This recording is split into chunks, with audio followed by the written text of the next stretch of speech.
having more goals that you want to accomplish, and you spoke about legacy. So at this point in your career and moving forward, what are some of those goals, and what do you want your legacy to be? Yeah, I mean, that's a great question. My goals, I think for me, I just want to continue. It sounds like a broken record, but I just want to get better, like, each and every day. Like, I know I'm not a finished product. I know people look at me as a finished product sometimes, and I don't know. I don't have the baby face. Maybe I need to go back to it.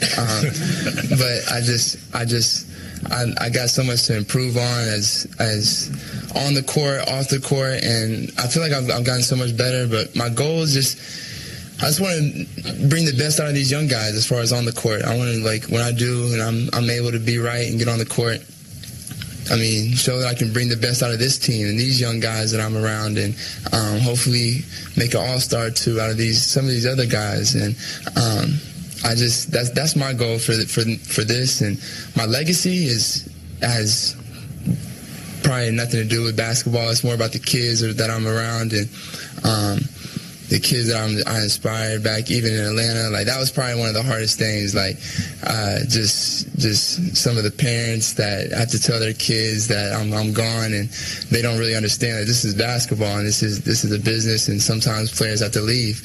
But for me, that's part of my legacy. I want to leave that same type of legacy here in D.C., and I'm going to be out in the community and holidays, summer times, things like that. I'm going to be around, and that's what I want my legacy to be. It's more than basketball. Of course, Trae Young dealing with both knee and quad injuries, yet to make his debut for the Washington Wizards. When he does, make sure you come back here to Wizards Radio 24/7 for all the updates. The following is a special presentation of Wizards basketball on the Washington Wizards Radio Network. And then Trae Johnson pull up three. It's there! Go do it, rookie! Cunningham off the screen, drives to the basket. Sarr said no! The 2025-2026 Washington Wizards season is presented by Capital One, the official bank and credit card of the Washington Wizards. By Caesars Sportsbook, the official sports betting partner of the Washington Wizards. By Robinhood, the official brokerage and jersey patch partner of the Washington Wizards. And by Ticketmaster, the official ticketing partner of the Washington Wizards. Cuts to his right. Right elbow roll.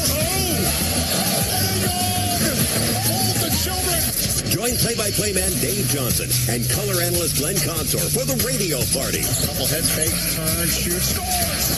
Check in on X by tweeting at Dave J Sports and at Glenn Consor. Go Wizards. And now, here is your voice of the Washington Wizards, Dave Johnson. Here we go. We so appreciate the time on this Dr. Martin Luther King Jr. holiday. It is day to reflect, but also to celebrate and time together and community. And the community this afternoon is basketball. Watch the Wizards basketball on the radio, on the app, however you're finding us. It's the Wizards and Los Angeles Clippers. I'm Dave Johnson alongside Glenn Consor, Ryan Allen, Chris Wright. The whole gang is together on this Monday afternoon. Now the Clippers, they're a story of the NBA. They won 12 of 14. More of the Clippers coming up. Of course, the Wizards played the Clippers last week in Los Angeles. Now, as for the Wizards, it was a loss on Saturday to the Denver Nuggets, 121-115. But the way this team performed on the second of back-to-backs, and Keyshawn George specifically, think about Friday against the Kings. Yeah, he did have 15 points, 8 rebounds, but he was 0 for 4 beyond the arc. But then, on Saturday against the Nuggets, 29 points, 5 of 8 beyond the arc, 7 assists, 5 rebounds, a season-high tying 3 blocks, and 1 steal. George, the first player in team history to post that stat line in a single game. And Chris Wright. And one thing I noticed going to shoot around and being around the team is that Keyshawn George is a flat-out worker. Mm-hmm. He's going to put the work in. And when guys like that are workers, then the rhythm is eventually going to come back, and it's going to come back in a massive way. You know what I'm saying? So I was excited to see Keyshawn George on the second night of a back-to-back because his competitive nature and the way he works, he was due for a game like this. This is what we're starting to become accustomed to with Keyshawn George. Mm-hmm. He's starting to create an identity for him. He's starting to create a culture for himself, which is you playing at this level is not something unexpected. We can see you being at this level. You're potentially, let's petition for him right now to be in the Rising Stars game. Right, why not? He should be in there. And for Keyshawn George, George? A lot of people say the league doesn't play no defense. I think basketball goes both ways. That's just how I think. And I'm not going to, score the ball every possession, so I'm going to have to, but I have to defend every single possession. 2-point Nugget lead, 4:07 to go. Here in the fourth quarter, Murray lost the ball. George steals it, center circle, foul line, racing to the basket, finger rolling, scores. And that's just how I see how the game of basketball should be played. As you guys continue to grow, the second unit continues to step up for you guys, has all season long, the top 5 bench unit. Whether, as a starting unit you guys have it going or not, they come in, match the energy, and then take it up a notch. What type of pride do you take in seeing the work they put in to be ready on a nightly basis? When the guys are dogs, man, they're coming out, they're ready to play, especially defensively for their activity, rebound, crashing, whatnot. They're just all over the floor, and it's a pressure on the starters to make sure that we have to come out there and do our job. We haven't been doing that the first couple minutes of each game, but they make sure that they have our back. I think that's the start of really how we build a true team, is that when some players don't have it going, the bench is there to pick them up, and the other way around works too. So it feels good to have a bench that's that good, and that you got to make sure that you go out there and do your job as a starter. Yeah, need a better start tonight against the Clippers. Remember, last Wednesday they actually outscored the Clippers in the final 3 quarters, but paid for a bad first quarter. We're just getting started. It's the Wizards and Clippers on this Monday on the Washington Wizards Radio Network.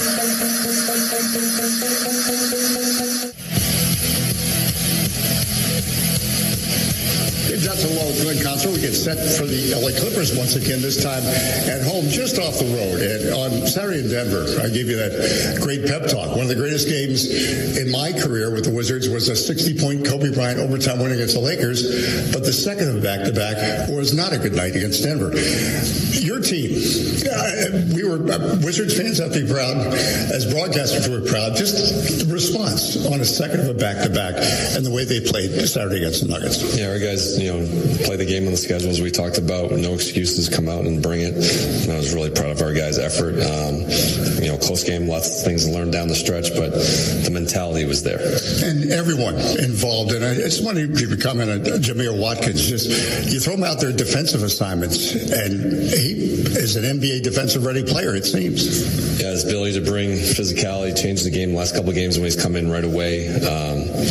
Pretty impressive for a first-year player. Keyshawn's putting up some monster numbers, and he continues to get better. But put the stats aside, what are you seeing improving about his feel for the game? Just picking his spots, reading the defenses really well, being aggressive. That's what we want him to be, attacking downhill, and just making the right reads, and he's making the reads really well right now.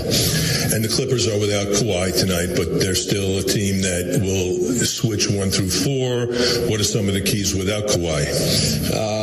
They've been playing really well lately. We just played them last week. Obviously, they got the head of the snake with Harden. He drives a lot of what they're doing, but they're really good defensively here lately, too, and just sharing the ball, can get good spacing, don't play in crowds. So what were some of the principles that allowed you to come back against the Clippers? Because that was so impressive, take it from 24 to a 1-point game. It started with our defense starting in that second half, and then, we were really moving the ball really well. Best of luck today. Thank you. That's Brian Keith, more and more on the Washington Wizards Radio Network. Are you ready for it? Hey, Johnson back with the Glenn Console. This Clippers team 12 of 14. And during that win streak with the 12 wins, only 2 have been by 5 points or less. So that's impressive from this Clippers team. They have found their stride, even though no Kawhi Leonard tonight. Bradley Beal, of course, lost early in the season, and Chris Paul no longer with the team. Good to have Don Petrie checking in from Columbia, Maryland on this afternoon. We look for what early? Well, we look for energy defensively on the perimeter and really trying to lock in on keeping James Harden out of the paint at all costs, matching the energy. I talked to Ty Lue before the game, and I told him, you were my favorite Wizard. And you know what he said? The last time I was here playing was 25 years ago. And I was like, ouch. You could have left that out. Could have, but he didn't. Zubats wins a rather awkward tip. The Clippers are in red with the white numbers. Los Angeles written in script across the front of their jerseys. The Wizards in the blue with the the red horizontal stripes. Down low, Zubats in the paint. Jump hook is good. 8 feet from the basket. And he christens the game 2-0. Clippers. Zubats, again, did not play last Wednesday when these two teams met at Staples Center. And the Wizards had a 1-point game late in the second half. Now out front, George. Off a SAR screen. Left wing, Middleton. Middleton will take the three that's off the rim. No, Zubats the rebound. Love the pass, though, from Keyshawn. Cross court, wide open. And Wizards just getting back yesterday afternoon from their 4-game road trip. Harden. Hash mark left wing. Foul line, Zubats. Back out front, Sanders. Foul line, jab, step, fades off the rim. And the rebound brought in by Middleton. 2-0 Clippers as we get going this afternoon at Dave J Sports. Echoing console. Middleton. Out front, Johnson. Left elbow. Euro step. Flips up a runner and scores. He had a cold night in Denver shooting. Good to see him get his first bucket. 2-2. That's a confident player right there. Taking it right to the rack. Love him in the mid-range game. Top of the arc, Zubats now feeds a cutting Collins over his head. And Sarr was guarding on the perimeter of Zubats well. And then Middleton was all over John Collins. Now through the center circle, above Carrington. Left wing outside the arc, Chris Middleton, guarded by Harden. A couple of veterans. And Middleton, top of the arc, top of the key, right elbow, right block, right corner. Keyshawn George for three, rims out. And the rebound brought in by Chris Dunn. 2-2 our score is Dunn through the circle. Pass mark on the right wing, James Harden cuts to his left. Now Trey Johnson picks him up. Harden looking to break down Johnson. George help defense. Left wing Sanders. Left elbow spins. Back up front Harden. 8 on the clock. Harden guarded by Trey Johnson. Point between the circles. Tries. Gets a wall at the foul line. Left corner John Collins for three. No. And the rebound ricochets to Sanders. Back up front Harden. Back to Collins. Same shot. Left corner for three. This time he makes it. Love the first effort. Defensively was the right play. They collapsed on Harden. 5-2 Clippers. Just going to say that. They did what you want. Keep him out of the paint. Sarr drives, tanks, and scores. Alex a quick answer back as he slices down the right side of lane. 5-4 Clippers. Through the circle now, Harden, top of the arc, left elbow, he gets in the paint, throws right corner Sanders, out front Dunn, ball fake, right elbow, floats it up Zubats, and he escorts it to the basket gently. 7-4 Clippers, 9:32 to go first quarter. Left the circle, Carrington with the hash mark now. Johnson, one between the circles, bounce past Middleton, he got inside, missed the layup. Got inside everybody, not guarded, but missed the layup, 7-4.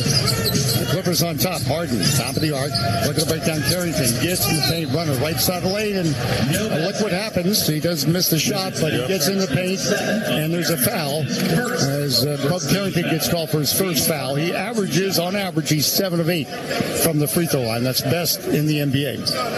Bub Carrington getting the early assignment defending James Harden, who is a terrific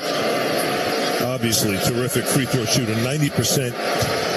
It's not just Harden, though, Dave, from the free throw line. They lead the NBA in free throw percentage as a team. So defending without fouling tonight is going to be important because that's where they pull away.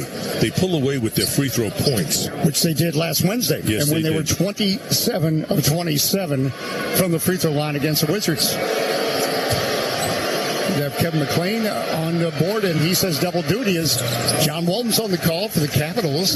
They are in Denver, where we just were. 9-4 Clippers. As Harden making the free throw down low to Middleton right block. Up the basket. Alex Sarr. Love it. Rising and throwing it down. 9-6 rather. Clippers. 56 to go first quarter of play. Harden in the center circle, guarded by Carrington. Harden cuts to his right, now double teamed out front. Zubats foul line, then knocked loose by George. Good defense. Now coming up for Trey Johnson, center circle. Middleton, top of the arc. He's going to take a three off the back of the iron. Sanders a rebound, but the previous play, they kept Harden from penetrating and then forced the steal. Sanders down low, Zubats is back to Chris Middleton. Zubats banging. Now Middleton knocks it away. Another steal. George comes up with it. George ropes it left wing outside the arc. Johnson. Crossover. Step back three. Oh, it's there. It's there. Trey Johnson ties the game at 9. 8:13 to go. First quarter of play. Boys, does he play without, there's no fear, no lack of confidence. Harden left elbow driving and has got to the elbow. He just gets near the paint, and the whistle is poised and ready. Wizards foul starts number 18. Keyshawn George reached in. Second team foul. And it'll be the first on George. So already, James Harden, we're about 4 minutes in the game, and he's taken 4 free throws. So will have taken 4 free throws. Makes the first, so he's on pace for 48 free throws this afternoon. We could be here for a while. It's funny how your math is improving. Yeah, well, even I can figure that out. I don't need to bring out the abacus. Another one coming for James Harden. 10-9 Clippers. Maybe you heard pregame. Chris Wright was actually from the same McDonald's All-American class. Remembers when James Harden didn't have a beard. 11-9 Clippers after they made free throws. Left the circle George. Hash mark left wing Middleton. Middleton guarded by Harden. Cuts to his right. Picked up by Zubac. Left wing George. Collins is on him. George baseline jab step fade. 16-footer no.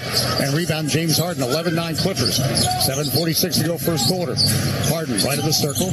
Guarded by Trey Johnson. On the right wing, he steps back, takes the three off the rim. George gets a rebound. George, center circle, driving. Feeds Middleton, right wing outside the arc for 3. It's there. He was open, and he scored. And the Wizards get their first lead, 12-11, with 7:26 to go. That's exactly the pace the Wizards want to play in. Clippers did not get back and match up. Done, foul line, jab steps, spins around, puts up a shot just inside the foul line, misses. Sarr deflects the rebound to George. George off a Carrington screen to Sarr under the basket. As he spun it off Chris Dunn, 14-11 Wizards, a 10-2 run by Washington. That was a good call by you by saying slam as your left foot almost slammed into my right foot when he dunked that. It was about a half inch. He would have been calling the game solo. Just a spastic reaction. Dunn right in the center circle. Zubac, top of the arc, guarded by Alex Sarr. 14-11 Wizards, 10 on the clock. Harden, top of the arc, double team. Feeds Zubac in the paint. He drives on George, bank and score. Well, George defended without fouling, went for the block, didn't get it. 14-13. Wizards on top, 6:39 to go, first quarter. Hash mark left wing, Johnson threads a pass to Sarr. Slapped away by Chris Dunn, goes out of play on the baseline. Now Sarr rising to put a layup, and Dunn said, I'll take that. All right, it's Wizards ball. We come back. Hey, Uncle Weeze, always great to have an early time here, as we do on this Dr. Martin Luther King Jr. holiday. As we say, a time to reflect, but it's also just a time for community. Can't even say community. For community. And this is our community, the Radio Party community. Hey, Sergio Garcia is tuning in on XM, driving home from the gym. That's a challenge, I think, to you, Glenn Consor. Well, he goes to the gym when I'm not there, so I don't know if I believe that he was at the gym. So how do we know if he was really at the gym? Well, we're going to have to put a camera on him. When I see him there, then I'll know. Well, he listens while at the gym sometimes. Back in a moment. Hey, that's what you can do with radio. Multitask on the Washington Wizards Radio Network. Dave Johnson back with Glenn Consor. As we say, it's our community, this radio broadcast. Our wonderful engineer, Tim Parker. We're just looking at his hat. That is just, I put it out on social media. It'll keep you warm throughout the winter. As I told him, he used to have hair before he bought that hat. Because if you have hair in that hat, you're really going to go nuts and sweat. Hey, Chase Hughes is with us today. Brian Alvin, Chris Wright, our whole gang together. We remind you, as always, Wizards win. It's $2.50 Big Mac tomorrow, only on the McDonald's app. 14-13 Wizards. I know James Harden has 4 points, but all from the free throw line. Yes. They've done a good job, I think, of attacking him right as he crosses midcourt. They've done a nice job, and there was one play where they collapsed on Zubac, and Keyshawn George, you always hear the term, coach speak, high hands, got the deflection on Zubac. It was a turnover. Wizards 8-0 advantage in fast break points. That's an encouraging trend. Wizards ball, baseline left, 13 on the clock. Middleton lob for Sarr through his hands, collects, banks, and scores. Slam slipped away, but he was still short, 16-13. Look at Alex Sarr, 8 points, 2 rebounds in 5 minutes. Chris Dunn, edge of the circle. For Collins, knocked loose by Middleton. Collins gets it back, top of the arc. Goes at Middleton, and then he carried the ball. He stumbled a bit and then controlled the dribble. All right, the Wizards are up 16-13. 6:15 to go, first quarter of play here from Capital One Arena. As left to right, above Carrington works. Right of the center circle, left to circle George. Hash mark left wing Middleton. Rally Sarr top of the arc. Hands off to Middleton. Middleton back to Sarr. Left wing outside the arc for three. A little short off the rim. Kobe Sanders gets the rebound. James Harden now through the center circle. Picked up by Bub Carrington. Harden in the center circle. Middleton comes out to give him another look. Harden left double driving. Left the restrict arc throws. Saunders right corner out front. Collins for three. Rims out. And the rebound. Oh, knocked by Carrington, but right to Zubats for a jump hook. Carrington was just trying to keep that alive. Now Carrington, foul line, left double rises, shoots, scores. Love that. He atones and scores. Wizards up 18-15. Love the fact that he pushed the pace, got himself into a mid-range shot, didn't pull it from three. That was sweet. Harden's bounce pass to Zubats. Foul line, left corner now. Chris Dunn for three. No. And rebound brought in by Dunn. He drives the basket under the basket. Bounce pass Collins, right wing to Harden at the point. Back to Collins on the right wing. Harden, right of the circle. Guarded by George. Cuts to his left. Foul line. Gets in the paint. Restrict arc bank and score. And once he gets there and gets downhill, 18-17. At least he didn't get an N1. Carrington now, left elbow. Foul line. Denied the shot and threw it into the backcourt. He's looking for a foul. It's just going to be a backcourt violation. Left his feet, had nowhere to go, and he just tossed it back. Yeah. One thing that I like, what I'm seeing so far, Dave, is the energy that they've come out to play with, number one, the Wizards. And number two is they've already created 4 turnovers. That was the first Wizards turnover just now. So I like the fact that they're active with their hands. They've come out after a long road trip and playing with great energy. Nicola Batum is now in for the Clippers, just inbound to the ball. Now out front, Brooke Lopez hands off to Harden. Left wing Batum back to Harden. Hash mark left wing lob for Lopez under the basket, bank and score. They're easy. 19-18. Clippers get the lead back. 4:40 to go first quarter. Wizards have Trey Johnson, Sarr, Carrington, now Champagny, and Riley in. Right at the top of the key, Alex Sarr, guarded by Lopez. Couple dribbles, top of the arc, hands off Johnson. Trey Johnson, right at the center circle on the dribble. Sarr left the lane, 15-footer over Lopez. Swish. And Alex Sarr is already in double digits. 2019, he's got 10 of the Wizards' 20 points. I like the diversity of how he is scoring. Dunn hands off to Sanders. Sanders at the point, left the circle, Harden. Clippers working right to left. Harden behind the back pass to Lopez, top of the arc for three. No, Sarr the rebound. 2019 Wizards, 4:03 to go first quarter. Up court to Johnson, left wing. Now to Sarr, left elbow, backs into the paint. Over Harden, shoots. A foul by James Harden. And it'll be Sarr to shoot two. Nice recognition by Bub, pushing the pace. Sarr came down as the trailer, but he didn't just stop at the top of the key. He went right down to the post, in which Harden was defending him. They recognized the mismatch in height. Quick hit to Alex, who was having an outstanding game. Like the way he's running the floor. And makes the free throw as well. 21-19, huh? And the Wizards on top. For the Wizards is Jamir Watkins. Jamir Watkins comes in for the Wizards, replaces Trey Johnson. Jordan Miller coming in for the Clippers. I really like what Watkins brings on defense. The stats don't blow you away, but when he was assigned to Jamal Murray, I don't think Murray liked it on Saturday. No. 22-19, both free throws made. Wizards on top. Right to left, Kobe Sanders. Guarded by Riley as he crosses midcourt. Sanders, hash mark left wing, Lopez, top of the arc to Harden. Harden wheels.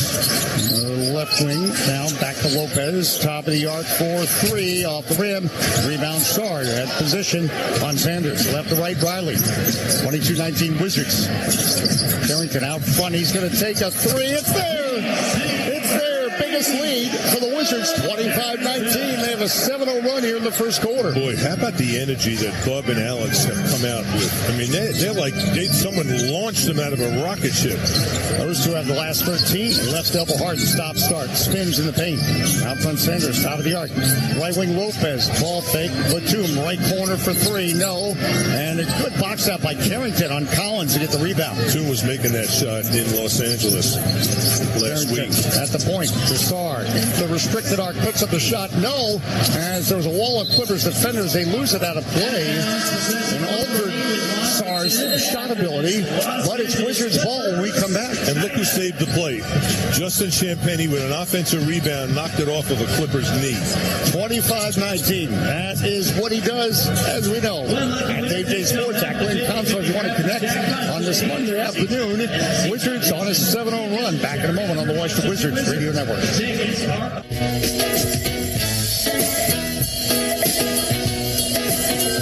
They've got some back with Glenn Console, a 25-19 Wizards on top of the Clippers, as we say. This broadcast all about community. A good member of our community, David Gaines, says 99.1 FM, coming in clear on the way to Columbia on Route 29. All right, you were just saying, Glenn Console, in break, and I think it's a good point to bring up, as the Wizards lead here in the first quarter. It seems to be a team that's learning how it has to approach first quarters again. And that's something that you have to learn, especially when you're a young player.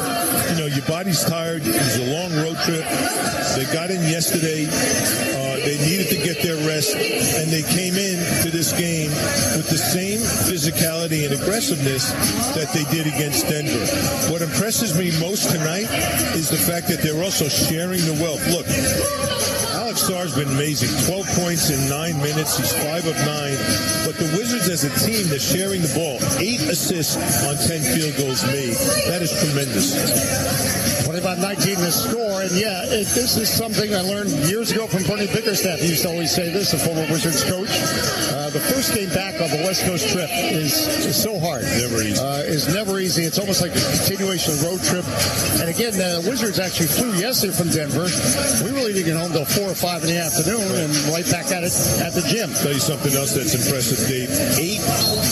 They have 8 of their 25 points are fast break points. Inbound to Riley in the right corner, working left to right. Now front Carrington heads to the circle. Off the Bagley screen, Lopez comes out of the help defense. Champagnie heads to the circle, 5 o'clock. Goes at Miller. Tiptoes in the lane. His shot blocked by Miller. He gets the block ball, but it loses out of play. He never gave up. No. He never does. Unfortunately, Jordan Miller, unfortunately for him, was the block. Wizards have Jameer Watkins, Carrington, Champagnie, Marvin Bagley now in. You can see Cam Christie is now coming in for the Clippers. James Harden, Jordan Miller, Lopez, and Batum. Out front, Miller. Foul line. Guarded by Carrington. Hands off to Christie. Right elbow. It is Lopez. Bagley is on him. 9 on the clock. One dribble handoff to Harden. Harden hash mark right wing. Double team. Feed Lopez down low. Knocks down Carrington off 1 foot. He shoots and scores. Carrington went down, but there was no charge. 25-21. Ends the 7-0 Wizards run. I thought that was a good no call. Yeah. Carrington left elbow driving. Gets under the basket. Stolen by Lopez. Up court Cam Christie. Center circle Harden. Bounce pass to cutting Miller back. No! As Jameer Watkins got there, but then Watkins fell down as Champagnie tried to pass it to Watkins coming up court. You know, I want to see that again because he might have been tripped up by the official. He might have got his feet tangled into where the official on the left side of the floor was, and that's what brought him down. And, well, Clippers ball. No, I think you're probably right because the way he went down, you wouldn't think he would go down that way. Out front, Lopez, top of the yard, working right to left to Harden. Harden, double teamed by Watkins and Bagley. Watkins actually slapped it away, but Harden gets it back. Knocking the cradle as the circle, top of the arc, looking to break down Watkins. Couple step back. Now right wing, Christie for 3. No. Rebound battle. Champagnie grabs it, and he was fouled by Batum over the back. Tremendous job on the defensive glass. You know, they teach you to box out, taking the legs out of someone that's bigger than you, and that's exactly what Champagnie just did. Got down nice and low, went right into the knees of Batum, got inside position. Out front, George, right elbow to the basket, bank. Oh, no. Bagley gets the rebound as Lopez altered the shot. Out front now, Watkins, left to circle George. George, left elbow, almost stolen by Miller. Behind him, he passes to Riley for 3, off the rim, no. Rebound, Watkins, inside, puts on a shot, no, but a foul. The Wizards battling, that's for sure. Batum gets his second in succession, actually. 25-21 Wizards. What's happening right now is that one adjustment that the Clippers just made at the end of this quarter here is they're blitzing Keyshawn right now. He takes more than one dribble. There's two guys on him. They're going after the ball. They're trying to get deflections. They're bringing physicality on Keyshawn. So he's got to make sure he gets rid of it early enough and not to dribble into two players. Watkins makes the free throw, 26-21.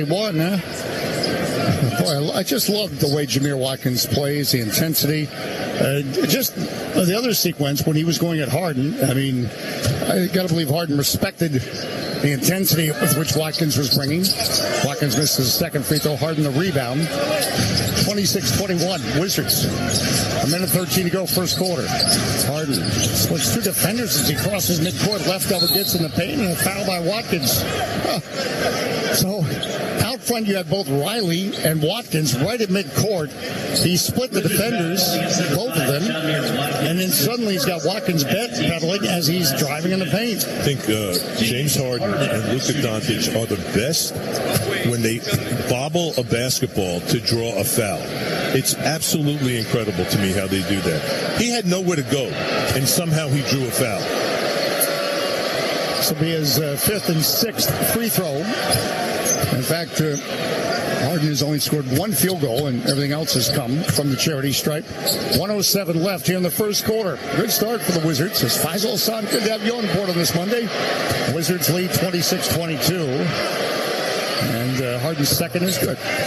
Not surprisingly, 26-23. Wizards advantage. Working left to right, Keyshawn George. Crosses left the circle. Bounce pass Bagley, back to George. George goes a drive. He's double teamed. Bagley right at the top of the key. Goes at Lopez. Right block. Looking for an option out front of George. 11 on the clock. George off a Bagley screen. Now Riley out front on the left side. Ball fake. Foul line. Driving. Underhand bank. No. And getting the rebound. Batum. 26-23 on the score. 45 seconds left first quarter. Harden on the left wing. Looking to break down Marvin Bagley. Knocking the cradle back and forth. Step back three for Harden. And no and one, but he draws a foul, Marvin Bagley. No and one, but draws a foul. Bagley knew that was coming, and he still couldn't help himself. He knew he was going to get drawn into that three-point shot by James Harden, Dave, and he fouled him low with his feet. And he knew. He's experienced, Bagley. He's experienced defender. Still couldn't get his feet out of the way. Harden to shoot 3 free throws, so this will be now 9 free throws in the first quarter. Yeah, James Harden has not a master's, a doctorate in drawing fouls. So again, if he did that every quarter, obviously you would have a 36-point night from the free throw line. I doubt that'll happen, but just goes to show you the kind of impact his ability to draw fouls has. Hey, Jonathan Steele's got Premier League soccer on TV, and he's always listening to the Wizards as he puts, especially on this day. As I mentioned, I do believe sports are a community, and I think that's what Dr. Martin Luther King Jr. in part is all about. James Harden, by the way, he's 9 for 9 from the free throw line. You know what the Clippers are from the free throw line? 9 for 9. 26 all our score. Now 13-second different shot clock, game clock. 13 seconds left to circle George. Now front guarded by Harden. George, a step back three over Harden. No, misses badly. Rebound brought in by Jordan Miller. Now to Harden in the backcourt. 14 seconds left, first quarter. Clippers can work for the last shot. At least that'll be their goal. Jamir Watkins guarding Harden, cuts to his right. Now Bagley comes to help. Right wing, stepping on the sideline was Cam Christie. That's good defense. Now part of that was Watkins, Bagley. They formed a crowd on that wing. And as Harden handed the ball off, Christie stepped on the sideline. Don't forget, Chase Hughes is coming up in between quarters, Mineville Sports Network. Did you know our statistician, Jonathan Morris, is a pickpocket? No, I did not. Well, he stole my wallet. Yeah, he did. I didn't want to say anything. 26 all. In fairness, it's always falling out. But the good thing is I have no money at all. 26 all to score. George midcourt. Oh, boy, that had a possibility. If it wasn't for your pickpocket story. All right, one quarter done, gang. We're together on a Monday. We appreciate it. Wizards and Clippers tied at 26. More in a moment on the Washington Wizards Radio Network.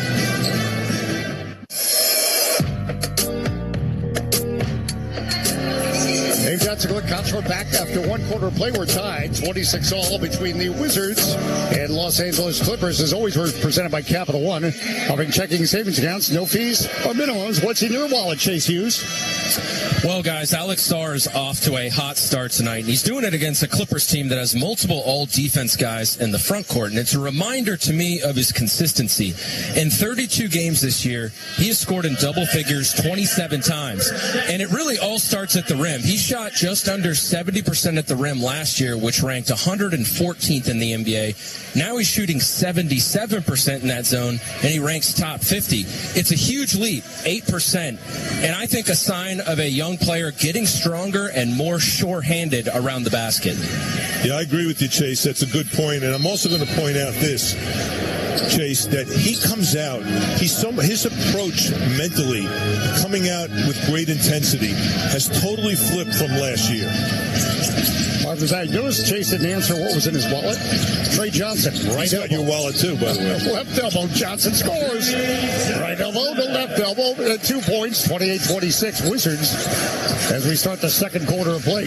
He is so locked in. I'm glad Chase brought that up, but I think the way he starts games out, just totally locked in, is completely different than last year, and obviously attacking the glass. Alfred Lopez, top of the arc to Jordan Miller at the point, cuts to his left on Watkins, crossover in the paint, puts up the shot short, gets his own rebound, foul off the rim on a foul. Now Jordan Miller aggressive as Watkins gets called for the foul and staying with the play. And Jordan Miller is going to the free throw line to shoot two. 28-26 Wizards as we start this second quarter of play here in Washington. Again, you're not going to be hearing the name Kawhi Leonard today for the Clippers. Really lingering left knee contusion. Well, I think they're going to challenge this place. They are. All right, the Wizards will challenge the Jameer Watkins foul. So that will be reviewed. Again, Kawhi Leonard is back in Los Angeles. Did not play Friday against the Raptors. But this Clippers team is still pretty good. Back in a moment on the Washington Wizards Radio Network.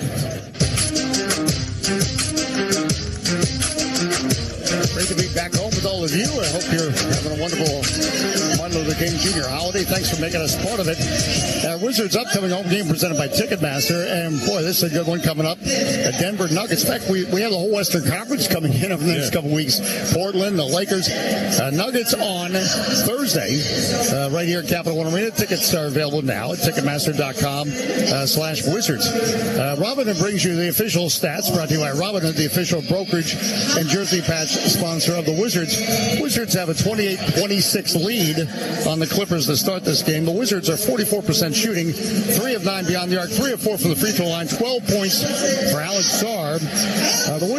The Clippers shooting 40%, 11 for James Harden, and as Glenn mentioned, 9 for 9 from the free throw line already for James Harden. The Wizards have been able to get out and run an 8-0 advantage in fast break points to start this game.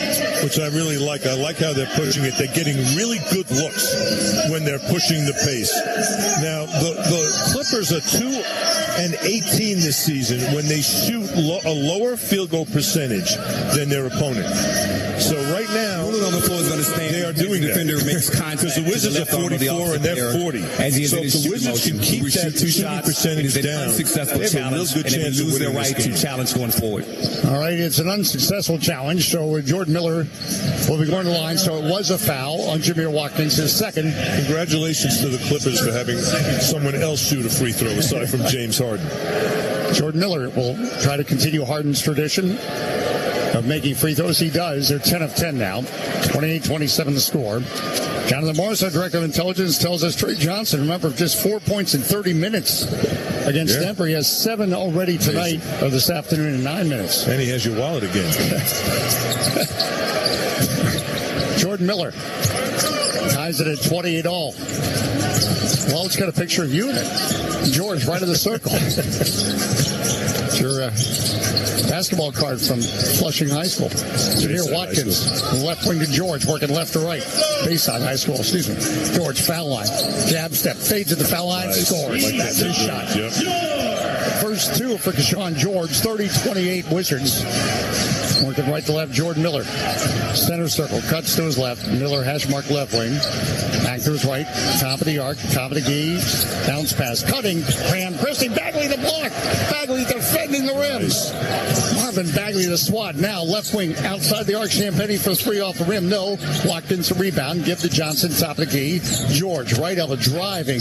Right of the restrictor. A couple pump fakes denied by Cam Christie. Right wing, Champagny. 5 on the clock. Left the circle, Trey Johnson. Johnson cuts to his right. Right of the lane. Flips to the shot. Off the back of the iron. No. Bagley keeps it alive. Bagley tracks it down. Now Johnson, right wing.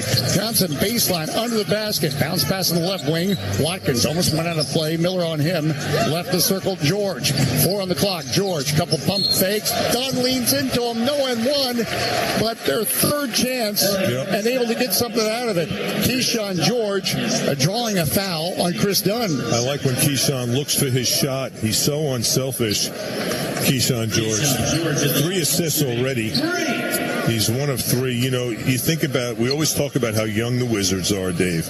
Well, their top 4 scorers, Alex Sarr, Keyshawn George, Trey Johnson, and Bilal Coulibaly.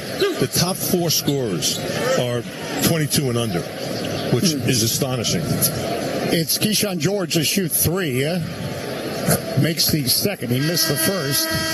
Hey, Sylvester Gasser, a lot of Premier League watchers watching Bournemouth and Brighton Hove Albion. Brighton Hove Albion. That is on the coast in England. I'm going to learn you a little English. Learn me. Learn me. Learn you. 32-28. He makes 2 of 3 free throws. Brighton's a great seaside city. Center circle, Chris Dunn. I went to public school in New York City. Dunn, right at the circles, fouled out front by Trey Johnson. Actually, PS 21, junior high school 185, and then Bayside High School. You wonder why we need a statistician. 32-28 Wizards.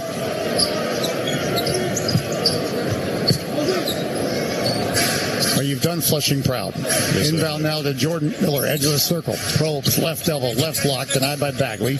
Jordan Miller, left the lane, pulls back. Started by Bagley, crossover, left elbow, skips into the paint, gets up in the air. Right wing Christie drives. His teardrop runner at the right block is good. It's good defense by the Wizards. They really did a nice job rotating. Tough shot. 32-30 Wizards. Trey Johnson, edge of the circle, the Bagley screen. Trey, probing, left elbow. Feeds a cutting Champagny, goes reverse, and scores. Champagny puts it off the glass for 2, 34-30. And he bailed out Trey Johnson because you can see Johnson was in the air. Champagny made the cut. Out front, Collins left the top of the key. Now Christie foul line. Left wing outside the arc. Miller for 3 off the rim. Rebound by Watkins. Good box out on John Collins. Good challenge also on the jump shot. Now George, hash mark right wing. Dribbles to his right, bounce pass. Bagley bobbled it. And coming up with it, Cam Christie, center circle, 3-on-2 break. Christie, though, takes it right to the rack. Feeds to Collins, bank and score.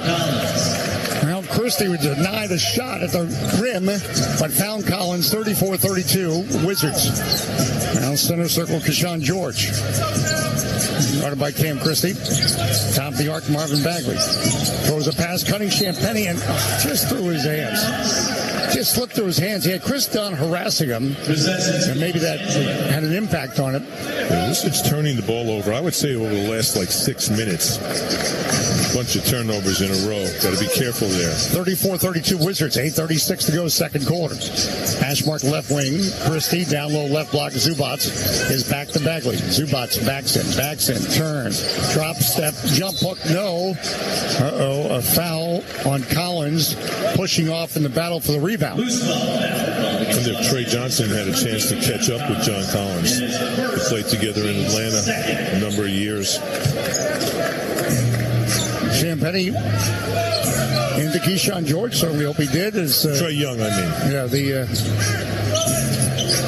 center circle, Keyshawn George. Trey Young, of course, injured, but very much with the Wizards team. Now George drives, and it slipped out of his hands. 6 turnovers now suddenly for the Wizards. Yeah, see, it's coming. They got to be careful now. You can't, and their turnovers are happening when they're dribbling into 2 people. 34-32 Wizards. 3 straight turnovers for the Wizards. Foul line done. Drives. Bounce pass. Kick ball. Went off Champagny's foot. All right, Bob Carrington comes in for the Wizards. And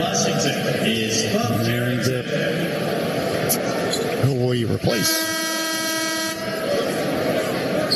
Also back in Champagne. Chris Middleton And Will Riley. Chris Middleton and Will Riley also returned. Clippers ball left sideline. Wizards holding on to a 2-point lead with 8:05 to go, second quarter.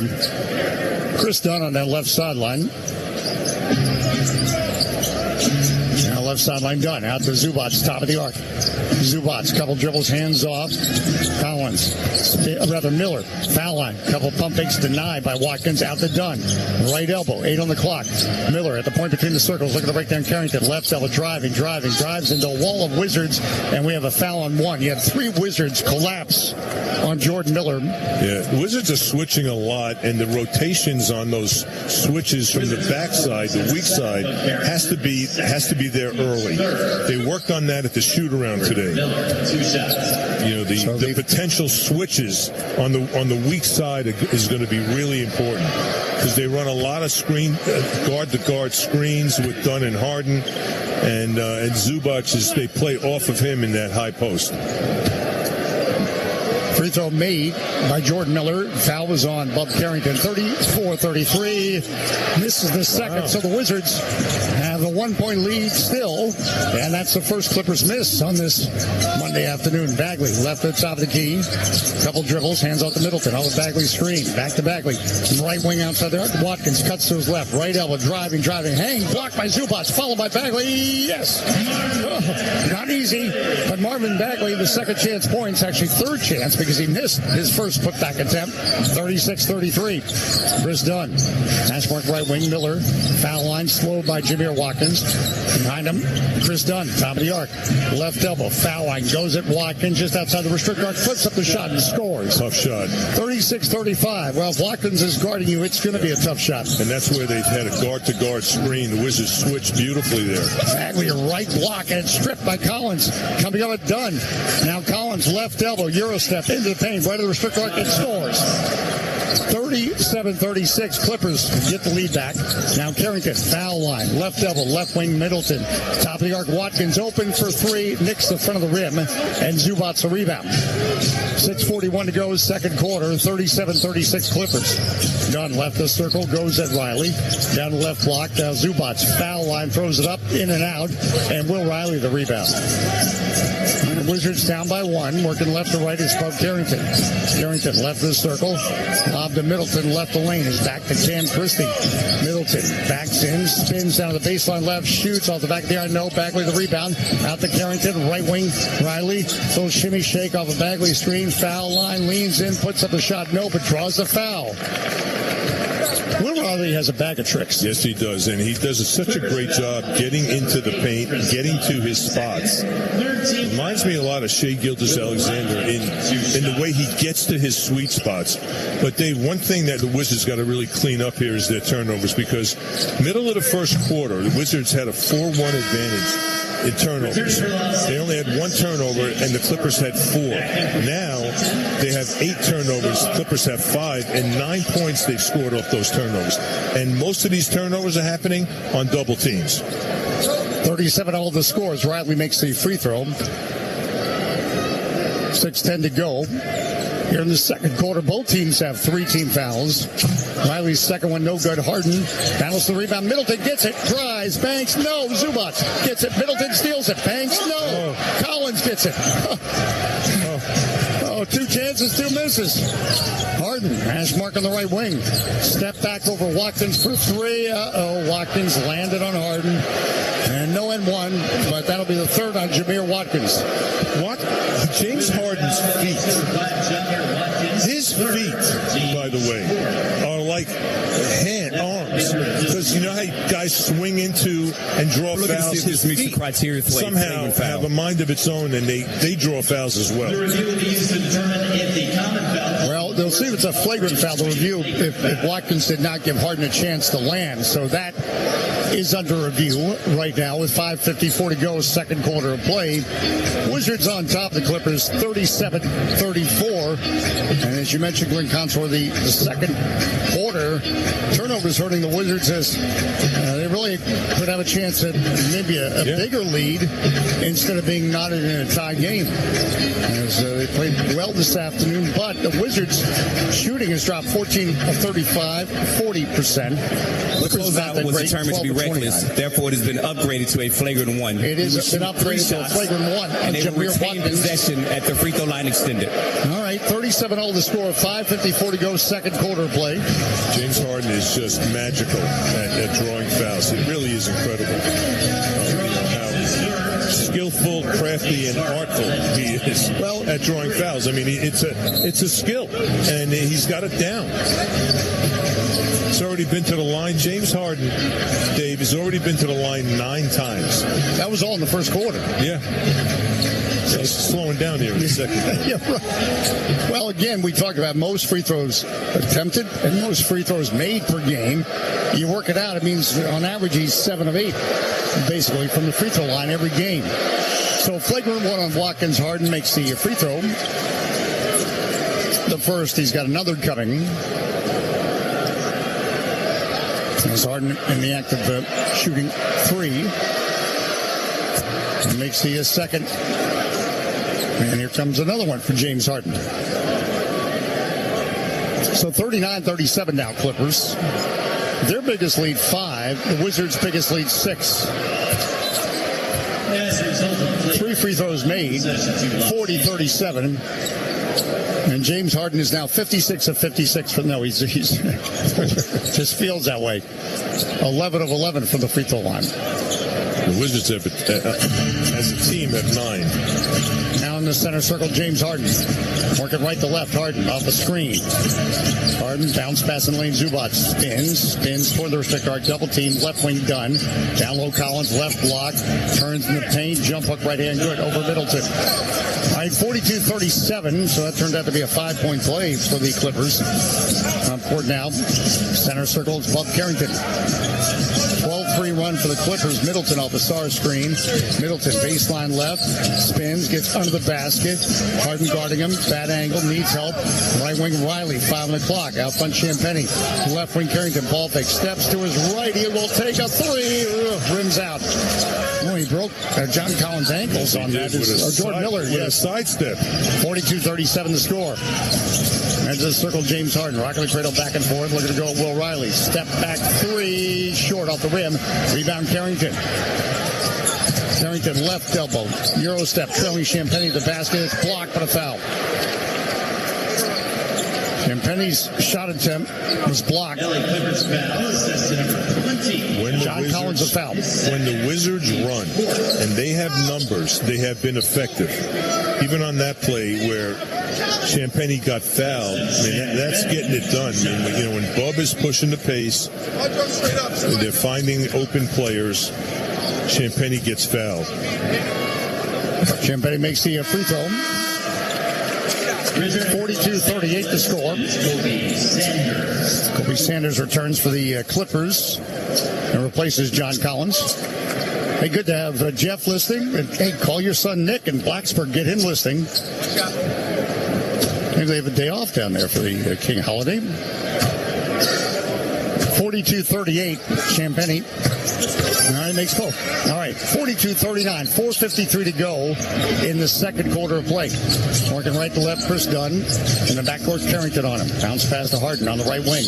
By Champagnie, curls top of the arc, faces a wall, left wing.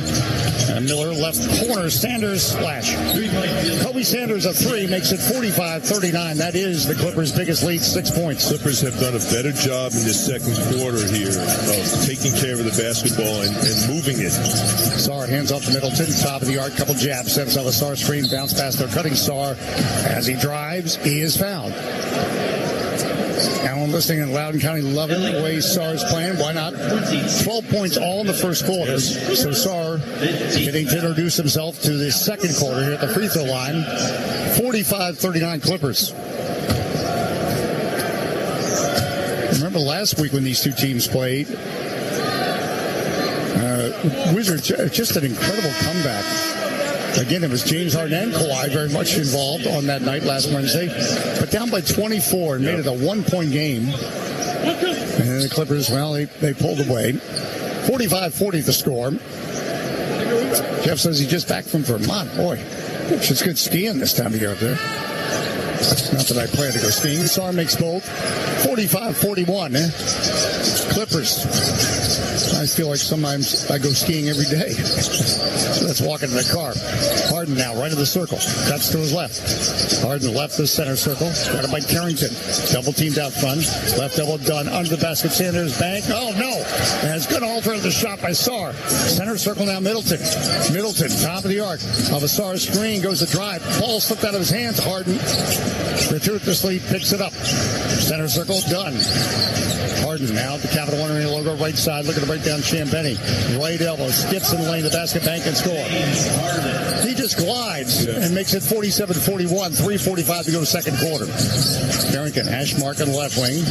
Bounce past Ciambeni down to the baseline, knocked out by Jordan Miller. Boy, Sarr did a great job there on the defensive end of bothering that shot. He didn't block it, but the fact that he was there, he changed it, which to me is equal to a block. Well, again, if you're going for a shot and all of a sudden a shot blocker like Sarr is in your face, Middleton left the lane, now left wing outside the arc. Sarr for three. It's there. Oh, his day continues. Oh, what he's having. 17 points for Alex Sarr on 6 of 9 shooting. 47-44. Wizards within 3. Harden lost the dribble, recovers left elbow, guarded by Sarr. Now Harden goes at Sarr, left block, whips it, right wing Sanders, top of the arc Lopez. 8 on the clock. Kobe Sanders, foul line, gets in the paint. Right wing Batum open for 3. Buries it. 50-47. I almost called it 50-44. I almost called it before he shot it. Yeah, he did. Yeah. You had that twinkle in your eye. Well, I don't know about twinkle, but he's been doing that all his career. George, right elbow, left wing Sarr, left corner, Trey Johnson, catch it, shoot for 3, no. Rebound, Keyshawn George. Throws it out on the wing, it's worked up by Lopez. Sarr gets it. Behind the back pass to Lou Dunn. Right wing outside the arc, Middleton for 3, no. Rebound, George. Weaves to the basket, bank, and score on Lopez. Keyshawn wiggled and weaved into the restricted arc and still scored with Lopez straight on him. 50-46. Has kept balls alive all day today. Doing a great job. Lopez, top of the arc. Ball fake. Sarr goes by him. Lopez a 3. Off the rim, no. Rebound chased down by Carrington. 2:19 to go, second quarter. Carrington shovels it Johnson. Right of the circle. Left the circle, Keyshawn George. George, hash marking left wing, goes at Sanders. Now to the baseline left. Shoots a short jumper and scores. Take over, T. 50-48. 2:05 to go in the second quarter. Keyshawn George now with 8 points as he comes alive. Wizards looking to finish this quarter strong. Harden, left elbow to the basket, bank. Yep, a layup. He turned the corner. He was downhill, and just close your eyes. 52-48 Clippers. That's 18 for James Harden. Middleton, hash mark on the left wing. With only 3 field goals made. To Sarr in the paint, but it's broken up by Dunn. Comes out to Carrington for 3 off the rim. No. Rebound Harden. 52-48 Clippers. 1:30 to go, second quarter. We've had an entertaining one on this Monday afternoon. Up the circle, Harden. Left elbow. Gets in the paint. Goes into George. George defended. Stolen. Ahead now Carrington. Euro step to the basket. Bank. And score. And score. 52-50 the score. And wow. We just saw Keyshawn George go into, rather, Harden go into Keyshawn George. You're expecting a whistle. There wasn't one, and the Wizards scored. And that's exactly how you got to play defense on Harden. 2 guys met him in the paint, and he tried to split him and had nowhere to go. And he came up kind of holding his nose, but he seems like he's okay. All right, the Clippers call a timeout. 1:13 left in this first half. And we have a 2-point game here in Washington on the Washington Wizards Radio Network. Hey, Dave Johnson back with Glenn Consor at Dave J Sports. At Glenn Consor, if you want to connect. It's a Monday afternoon with the Wizards trailing by 2 to the Clippers, 52-50. 1:13 left in the first half. We just paused. 10 seconds. Station identification on the Washington Wizards Radio Network. You're listening to Washington Wizards basketball on WFED Washington and W232DG Sterling. Federal News Network, your home for Wizards basketball. Good to have the whole gang back together. Chase Hughes will be joining us just before halftime. Has some more insight on Keyshawn George. As we remind you, you could say HelloFresh. Nutrition that fits your ambition. We're talking Factor. You can eat like a pro. And MedStar Health. We're proud the Wizards continue to trust us as a medical team. How we treat the pros, how we treat you. MedStar Health. It is how we treat people. Well, we look at the rebounding situation right now, and the Wizards not only have the overall advantage, but right now a 15-11 advantage in offensive rebounds. Yeah. Pardon me, 11-5 advantage in offensive rebounds. Yeah, I like the fast break. I like how they're running tonight. Today they got to really continue to do that.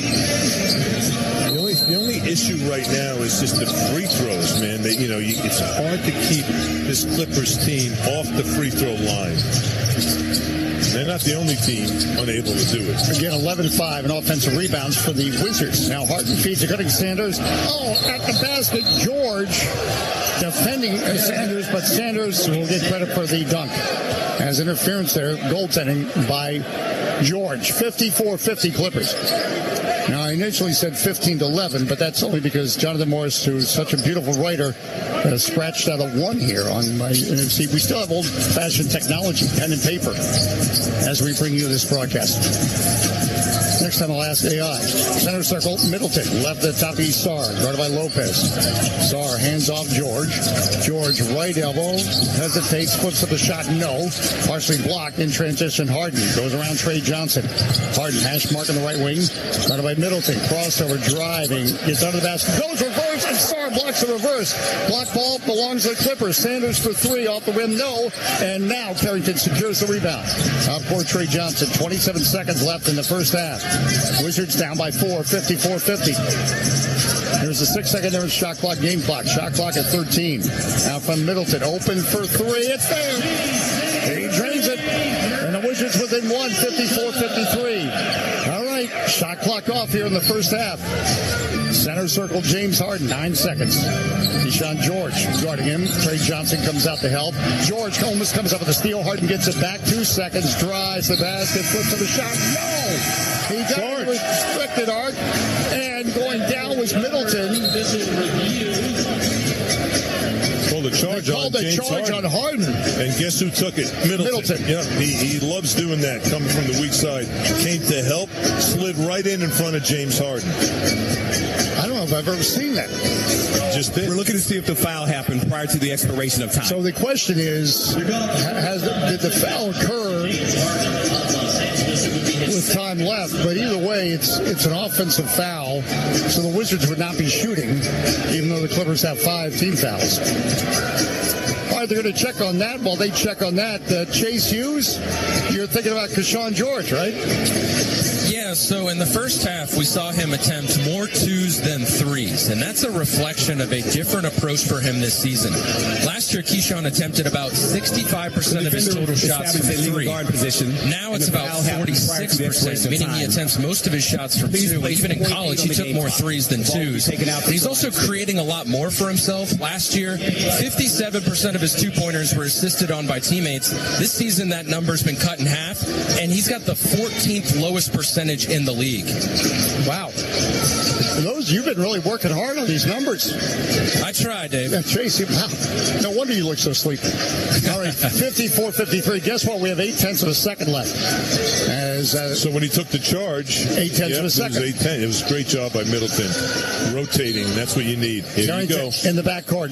George for... just off the mark. Terrific play. Well designed. He was just off the center circle. He got a good look. All right.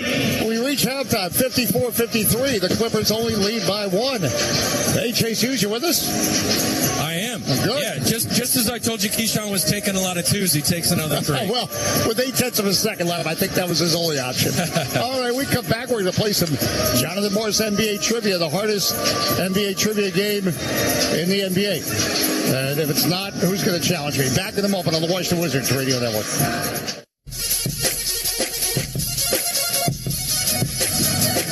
We are back here from Capital One. Halftime, get ready to kick in, second half. Wizards down 54-53. And to me, the most important thing for the Wizards is to take care of the basketball, period. A lot of turnovers in the second quarter that have led to 11 points that the Clippers have scored. You got to defend them without putting them on the foul line because they're 15 of 16 tonight. I thought they've done a pretty good job on James Harden, keeping him out of the paint.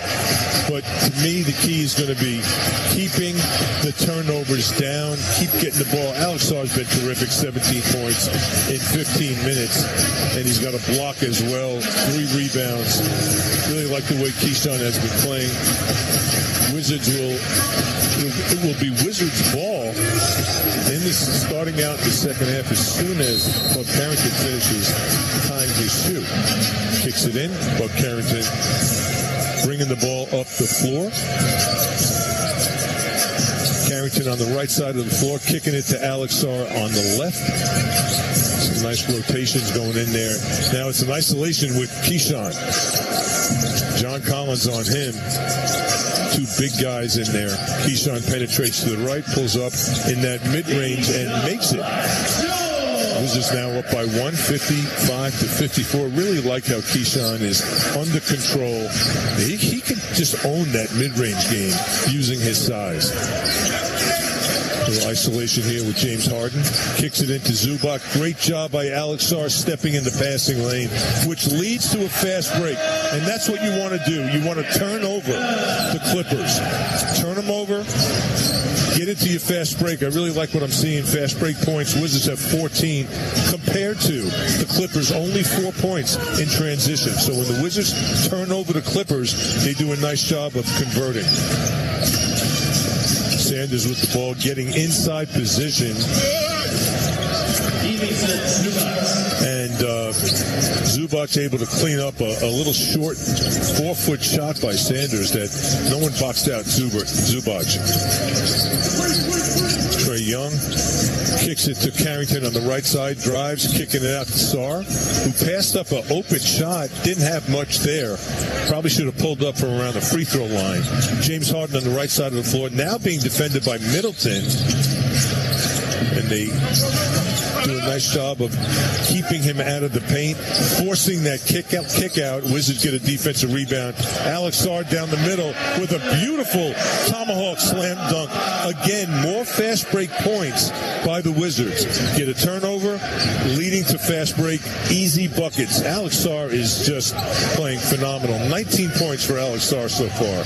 But the play before that, where he was able to get inside and get the steal, was tremendous. Alex Sarr getting a foul inside the middle, but boy, has he been playing with great energy tonight. And my partner Dave Johnson is joining me now, which I'm happy about. Because we still have the lead, which is good. 59-56. And you noticed that we didn't when you left, and then you left, and now we have the lead. I don't want to say anything. Well, I know. And there's certainly a trend perhaps developing. 9:44 to go in the third. Harden left elbow, working left to right, spins, jab step, fades, and then out and in. He's got the touch, 59-58 the score. James Harden with his 21st 20-point game of the season. Now George, edge of the circle, right elbow. Behind the back pass, Sarr, top of the arc for 3. It's there. Oh, it's there. 22 for Alex Sarr. Well, James Harden, nice. You have 20. Alex Sarr, you've got 22. 62-58 Wizards. Harden, top of the arc, rises off the back of the iron. No rebound because Sean George. George working right to left. George right at the center circle. Now top of the arc, on the dribble, goes at Zubac. Foul line to the basket. Bank, no. Battle for the rebound. And coming out of the Sanders. Now left to right, Dunn works. Dunn, foul line. Goes at Carrington. Into the restrictor arc. Little jump hook, no. Sarr grabs the rebound. 8:51 to go, third quarter. Carrington, Capital One Arena logo right side. Out front, Trae Johnson, ball fake. Right elbow rises, shoots, scores. Nice. He used the ball fake to get around Harden. 64-58, and the Clippers take a timeout. Well, I think it's important for our listeners to understand that we've been working together for 19 years. You have never gone for a bathroom break, which I find, from a bladder standpoint, really confusing. All right, more in a moment on the Washington Wizards Radio Network.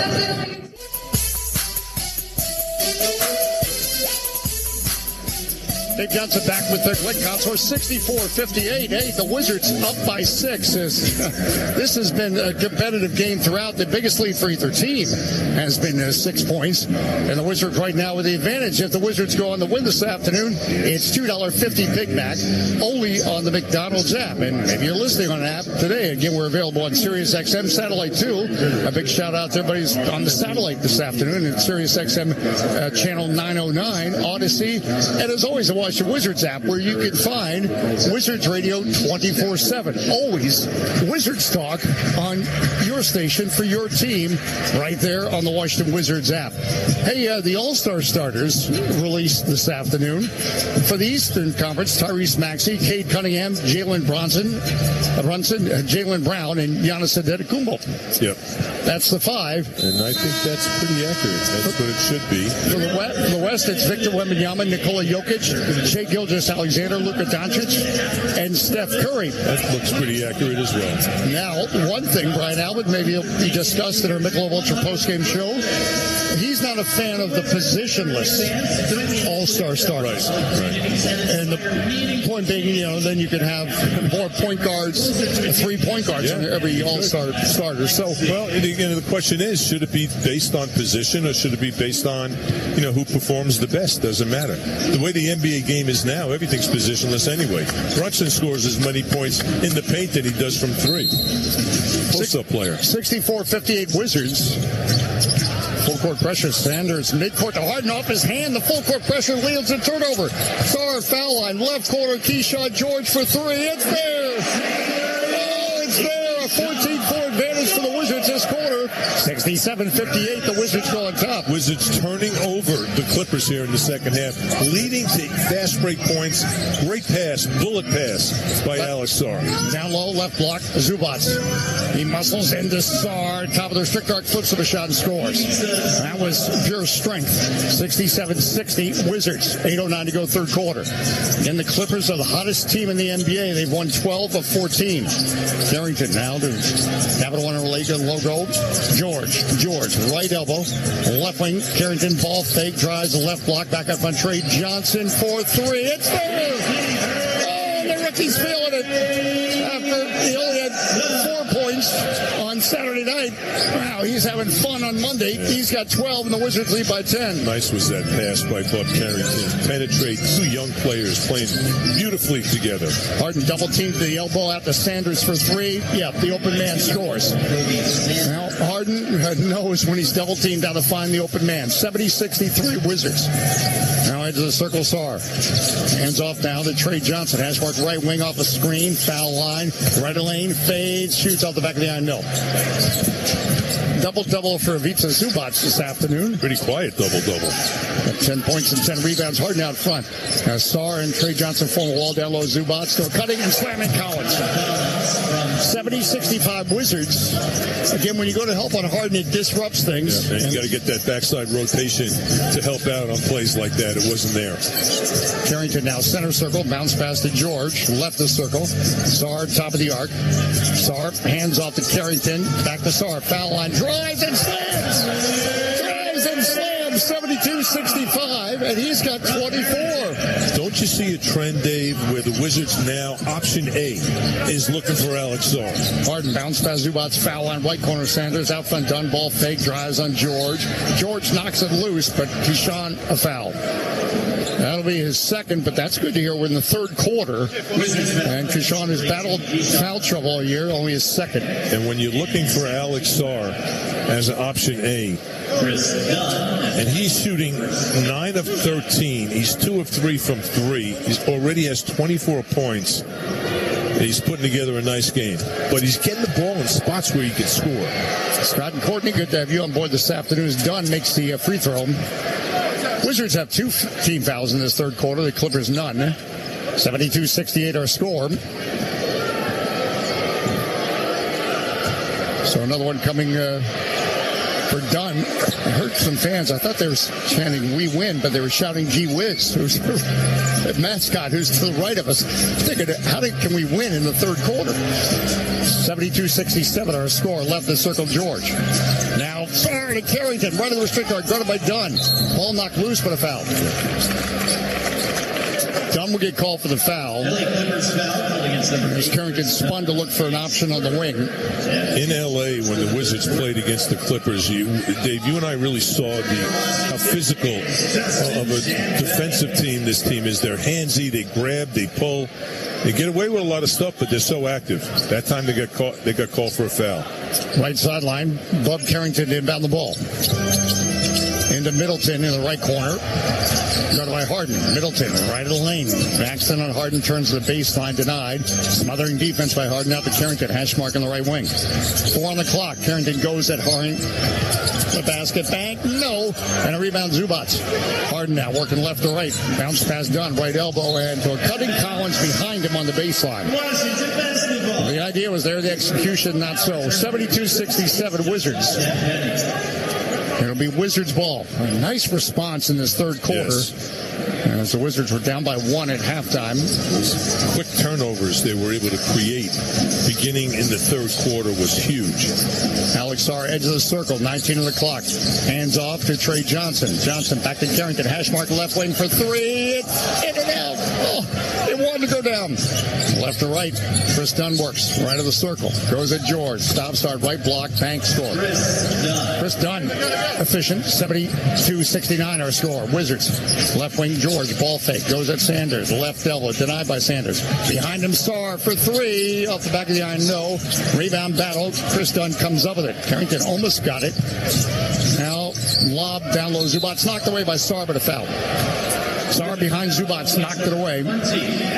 His second. That'll be the third team foul on the Wizards. At Dave J Sports, at Glenn Consor, if you want to connect on this Monday. On the left sideline, inbound the ball will be Chris Dunn for the LA Clippers. Only 2 games among their 12 wins have been decided by 5 points or less. They've been very much the commanding team. As Jamir Watkins replaces Keyshawn George. George goes out with 13 points on 5 of 10 this afternoon. Left sideline now, Chris Dunn. Left of the lane. Sanders backs in on Champagnie on the block. Gets in the paint. Couple pump fakes. Spins. Fades at the elbow off the rim. Sarr the rebound. All right, 72-69 Wizards. Sarr, center circle. Top of the arc. Goes at Zubac. Little shimmy shake drive. And did he just lose it or was it knocked by Saunders? They're going to call it jump ball. They're just not sure. All right, jump ball. And the conversation now, who's it going to be between? That's the Cedric Taylor having the conversation with JT Orb. 72-69 is our score.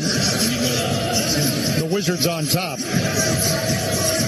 Meantime, Nicola Batum checks in while they sort this out. Well, you know, the Wizards right now,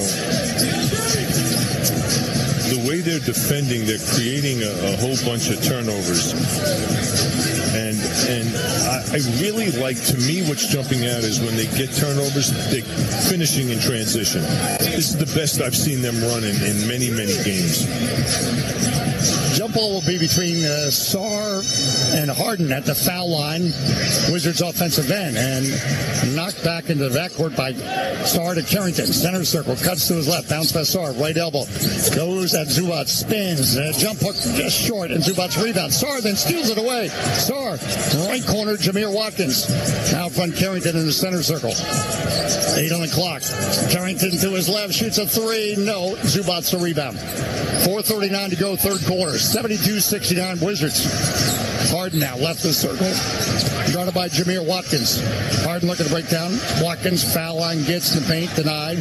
Behind him, Sanders for 3 off the rim, and the rebound, Watkins. That was nice. Good defense by Champagnie, helping out, then recovered out to the shooter. Trey Johnson for 3 up there. Out front left side, 75-69. How far was that shot, Dave? 15 points, and that was about a 27-footer. Yes. Center circle now. James Harden. Harden goes at Champagnie. Left elbow to the basket. Bang. No. Zubac keeps the rebound alive. Comes at the Dunn. Left wing outside the arc. Batum. No. Rebound tipped and brought in by Watkins. He's a good rebounder. Left wing. And leaves it for Johnson. Hash mark left wing off the rim. 75-69. Now the other way. Sanders to the basket. Knocked away by Carrington cleanly. Carrington Just bumps Trey Johnson. Sanders thought he had an easy layup. Surprise. Carrington just swats it away. Spectacular play by Bub Carrington. Off of that quick shot. Quick shots lead to transition buckets, but Bub saved the day. Chase down block. 75-69. Wizards by 6. Baseline right. Nikola Batum didn't down the ball. In right away to Harden. Guarded by Watkins. Harden's going to take a 3. Rims out. Champagny the rebound. Carrington now. Right of the center circle. Top of the arc. Rises, shoots. Oh, it's there! It's there! The Wizards go up 78-69. And Bub Carrington, he now has 12 points. He is playing with so much energy and confidence. Harden backs in on Watkins on the right block, backing in, turns top of their circle arc, shoots, spins around and in. 22 now for James Harden, 78-71 Wizards. Right of the circle, Carrington, top of the arc, hash mark left wing. Denied out front by Cam Christie. Hands off to Watkins, back to Carrington, right up a driving, blocked by Brook Lopez. And now to James Harden. Harden center circle, goes at Watkins, Euro step, bank and score, left side. 78-73. Clippers within 5. 2:47 to go here in the third quarter. James Harden, you know he's going left, and you can't do a thing about it. Carrington in the center circle, bounce pass Bagley. At the point between the circles, hands off to Riley. Riley back to Carrington, top of the arc, ball fake, right elbow, foul line. Right wing Riley, he slashes, top of the key, rises, shoots, in and out. Rebound knocked loose by Lopez, but gets it to the Clippers, James Harden. Harden now goes at Watkins, left elbow, rises, banks, and scores. 6-0 James Harden run, 78-75. Now the Clippers are within 3. 2:12 to go here in the third quarter. A good Monday of basketball for you. Yes, it is. Center circle now. Bub Carrington, a timeout for the Wizards. All right, 2:05 to go, third quarter of play. Come on back. I would not leave on the Washington Wizards Radio Network.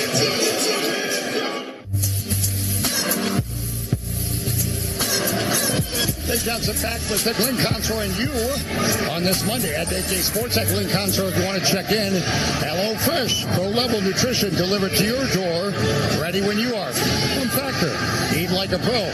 And January is Mental Health Awareness Month. Focusing on your mental health can make a big impact on your overall wellness. Performing just small acts of kindness is one tip for positive change. MedStar Health, and after all, it is how we treat people. And your Ticketmaster next home game, just a couple days away, against Denver on Thursday. And it's so simple to get tickets. Ticketmaster.com/Wizards for your Wizards tickets. Third quarter, as Robin Hood brings you the official numbers, official brokerage and jersey patch sponsor of the Wizards. In this third quarter, the Wizards are 5 of 9 beyond the arc, while the Clippers are 1 of 6. So that's a 12-point advantage there. Yep, they're outscoring them 25-21, and they're also holding them to 45% from the field. Clippers shooting 45%. And that's a good number that we got to watch, because the Wizards are 1 in 15 when they allow their opponents to shoot over 50%. So if they can keep that number down, we got a good chance here. Also in that third quarter, according to Jonathan Morris, our Director of Intelligence, 8 Wizards assists in the third, only 2 for the Clippers. Yes. And this is key, only 1 turnover in the third quarter for the Wizards. All right, can they finish this quarter strong? All those accolades, but they still only lead the Clippers by 3. Riley right sideline into George in the center circle. Keyshawn cuts to his right. Hash mark right wing goes at Harden. Top of the key, pulls back, 9 on the clock. Now goes at Harden again and just lost the ball. He was trying to draw the foul. He was trying to be a James Harden, like get in the paint and you go upward and just look to the replay. He just lost the ball. 78-75. A minute 51 to go, third quarter. James Harden approaching midcourt, gets in the center circle. Champagnie picks him up on the right sideline. Hash mark right wing.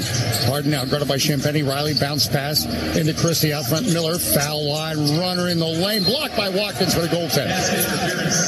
All right, 8-0 Clippers run. 8-0 Clippers run. Suddenly it's a 1-point game after the Wizards, they've had a comfortable lead. No, nothing's comfortable in the NBA. George now center circle. Cuts to his right at the Capital One Arena logo. Left wing Riley, ball fake. Goes to Miller, left elbow. Spins, wiggles, spins again. Underhand off the glass. And Bagley. It's offensive interference. That's unfortunate. Yes. Because I think that was going in. It was. And again, that's Riley's ability to just wiggle around like Play-Doh. And Allison Bod checking in after a long night celebrating Senegal winning the African championship in a chaotic fashion against Morocco. Left the circle, Harden driving, left the lane into Bagley. I think Bagley will get called for the foul. Will Riley is so unique to me, Dave. He's so young. Obviously, his body hasn't kicked in yet. He's going to become so much stronger as the years go on here. But what he does do is on catches, he knows exactly what direction to take. And that is very, very special and unique. And he gets downhill so quickly because of that. At the foul line, Harden to shoot two. Makes the first. Now, Harden is 13 of 13. I should point out he was 9 of 9 in the first quarter. Wizards, as a team, are 10 of 13. Harden is 13 of 13 as James Harden. $78 score, and now Harden gives the Clippers the lead. 10-0 Clippers run, 79-78. A minute 11 left, third quarter. George, right of the center circle. Guarded by Christie. Top of the arc, Bagley. Dribbles to his right. Hand up to Champagnie. Champagnie double team for a moment. Looks for an option. He throws it away. He was trying to throw it over to Will Riley, but Nikola Batum was all over Champagnie. He slipped out of his hands a little bit there on that pass, too. All right, the Clippers on a 10-0 run. 58 seconds left, third quarter. Harden will cross midcourt, left the center circle. Champagnie and Watkins cover him. Right wing Batum bobble the ball, but recovers. George guards him. Now Jordan Miller gets it right of the center circle. Goes at Keyshawn George. Miller foul line. Pass deflected by Watkins. It was intended for Brook Lopez. Again, I can't say it enough how much intensity and hustle and grit Jameer Watkins brings the Wizards when he's on the court. Batum, left sideline, inbound the ball. Lob into Harden. Goes at Watkins, couple pump fakes. Pass is deflected, getting it Lopez. Right corner, Christie for three off the rim. Rebound Watkins.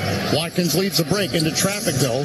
Cuts to his right to clear the traffic. Right of the circle, Bagley. 27 seconds left in the third quarter of play. George, top of the arc over Harden for three. He's got 16. 79. The Wizards go back on top. Shot clock is off in the third. 17 seconds left. Didn't he look like James Harden on that shot? And he shot it right like into James Harden. Quick release. Harden in the center circle, guarded by Watkins. Now Harden looking to break down Watkins. Behind the back pass goes out of bounds. He was trying to be a little too fancy to get a Jordan Miller on the wing. 2.9 seconds left.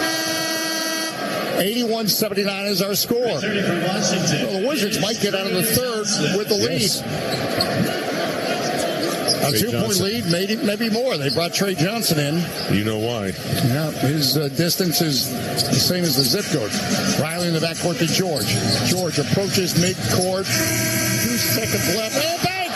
It's going to count. It's going to count. Oh, Keyshawn George. It is there. Banks it from the edge of the center circle. And the Wizards get out of the corner with a 5-point lead, 84-79. Keyshawn George with 11 in this third quarter. All right, that's what you call an exclamation mark. And that's what you call shot clock awareness release. All right, 84-79. Wizards, we're back with the fourth quarter in a moment on the Washington Wizards Radio Network.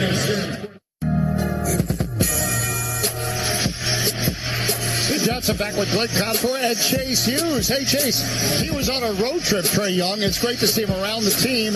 And you had a great part on Mighty Metal Sports Network. We used it in Wizards Radio, talking about what Trae Young can do for this team. What's on your mind now?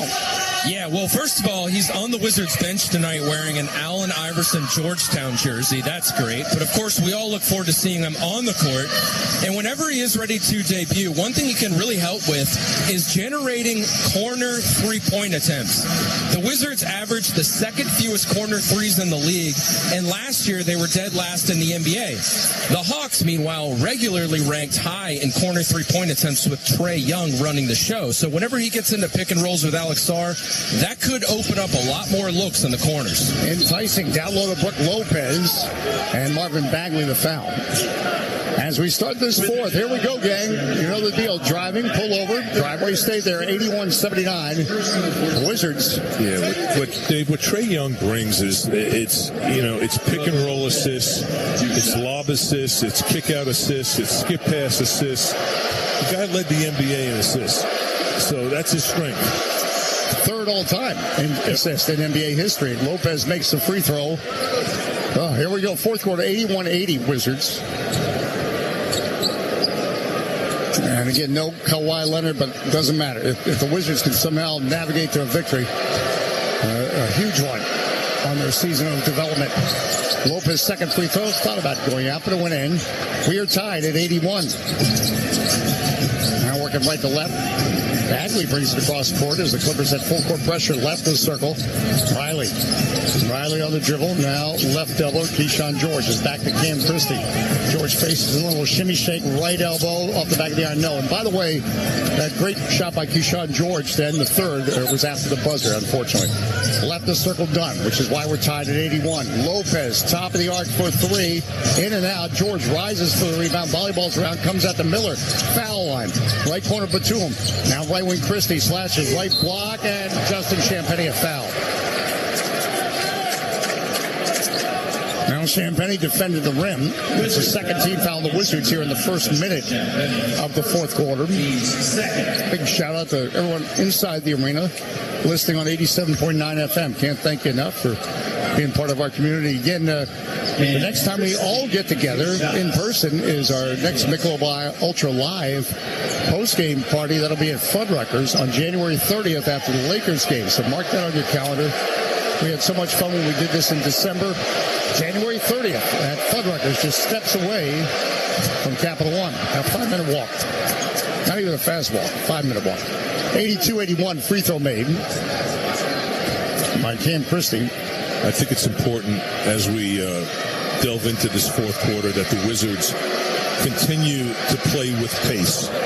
You know, sometimes when you play against a team like the Clippers, they kind of lull you to sleep and want you to play that grinded out game. You got to avoid that at all costs. 83-81, both free throws made. Right wing Riley to cutting Bagley, right block, muscles in the restriction. Goes with the shot and his foul. Marvin Bagley determined as he caught that ball. Jordan Miller gets called for the foul. You have Brook Lopez, Miller reaching in there. That'll be the Clippers first in the fourth quarter. 83-81. Clippers on top. And I think Tyronn Lue, I just heard this whistle. No, delay of game. I thought maybe they're going to challenge it. So the Clippers get a delay of game warning. I'm not sure what that exactly was for. Tyronn Lue was, I think, deciding if he was going to challenge, and their indecision ended up with a delay of game warning. Bagley. First free throw is good. Off the rim and in. 83-82 Clippers. Indecision's never a good thing. No.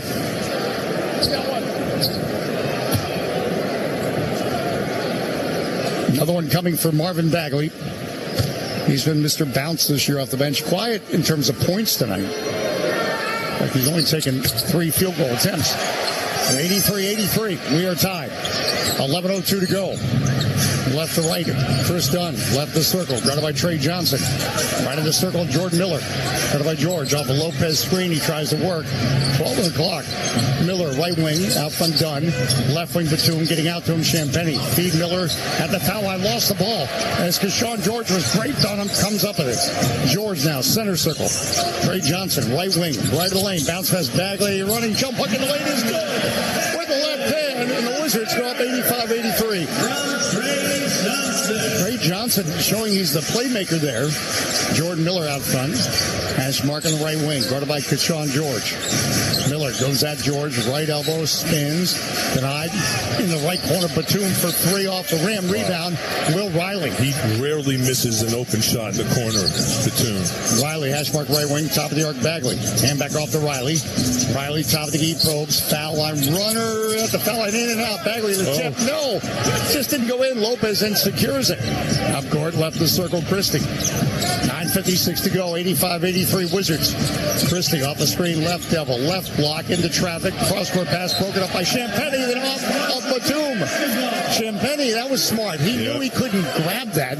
It was too high, but he just was able to deflect it off Batum and win possession. That's Justin Champagnie. 85-83 Wizards. Keshawn George. Stop, start, left block. Cross-court pass is tipped and stolen this time by Batum. It was intended for Champagnie. Done. So cutting Miller to the basket. Goes reverse to elude the Will Riley block. And it's now 85 all with 9:30 to go. Left the circle, Keshawn George. George on the dribble out front, top of the arc, Champagnie. Hands off George. Now right wing Bagley. Hands up to Champagnie, bobbles it. Now he's double teamed on the right wing. Pass in the middle is intercepted by Miller to the basket. Bank and score. 87-85 Clippers. The Wizards will call a timeout. Good timeout. A good timeout because with that double team, Champagnie was a difficult pass to make. An easy steal for Jordan Miller. What you're seeing is called an ice right now. They're double teaming the wings. And as soon as the ball is passed to, it doesn't matter who it is, they're blitzing and double teaming. And you got to get rid of the ball quick or you got to split it. And both turnovers happened because they didn't do neither of those things. How's your Monday holiday going? Glad you're making us a part of it. We're back in a moment. Here in the fourth quarter, 87-85 Clippers on the Washington Wizards Radio Network. Dave Johnson back with Glenn Consor. Here we go. It's about 5 o'clock on the East Coast. That's where, if you're listening on the East Coast, the rest of the world, you can figure it out. And we pause 10 seconds. Station identification on the Washington Wizards Radio Network. You're listening to Washington Wizards basketball on WFED Washington and W232DG Sterling. Federal News Network, your home for Wizards basketball. Hey, Steve Fitters, Who's Hot is brought to you by Steve Fitters, UA Local 602, providing the best mechanical services and process piping systems. Well, have to mention Alex Sarr, 24 points on 9 of 16, 4-4 from the free throw line, 6 rebounds. He does have 1 block shot. But also, let's throw in Trey Johnson, 15 points, 6 of 10 shooting. 5 assists. That ties his career high. Yep. So we talk about not just Trey Johnson, the shooter, but Trey Johnson also the playmaker. And I'll throw something else in. He's got no turnovers. Yep. 5 assists, no turnovers. And Alex Sarr, by the way, has no turnovers either. Well, the Wizards, as a team, have really cleaned up that turnover. A low turnover third quarter for the Wizards.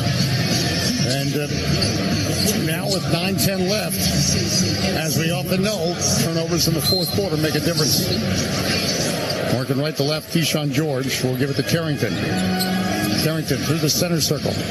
Hash mark left wing, Trey Johnson. Hash mark right wing, George.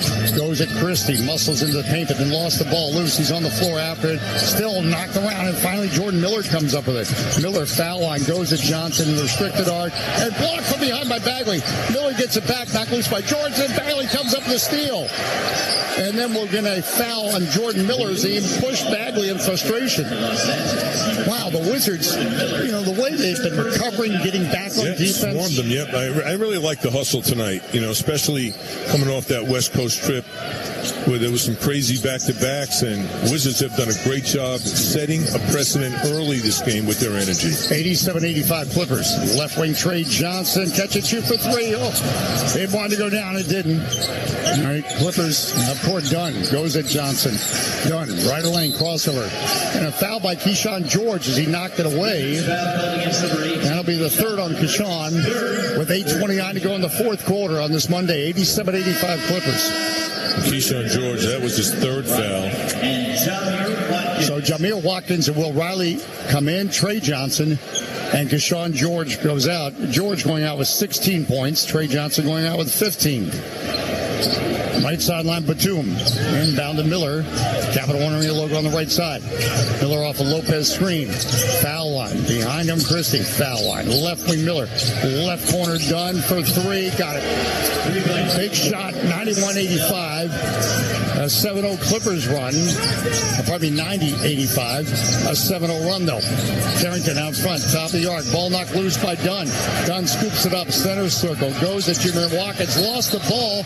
And then stepped on the baseline. Jamir Watkins made that, got back, and what looked like was going to be an easy fast break for the Clippers suddenly turned into a turnover. This is now going to really make sure they don't over-dribble, taking too many dribbles that are leading to turnovers on blitzes. Got to be really careful. Carrington, center circle, cuts to his right. Just to his left is Bagley. Bagley left elbow, spins. As he went to spin, the ball just slipped out of his hands. Coming up with it, Miller. Now Riley harasses him on the left sideline. 7:41 to go, fourth quarter. Clippers by 5. Gunn, left elbow, back up from Lopez. Behind the arc for 3, no. And the rebound belongs to Justin Champagnie. Carrington works right to left. Carrington drives at Miller. Crossover, step back inside the arc. Shoot, scores!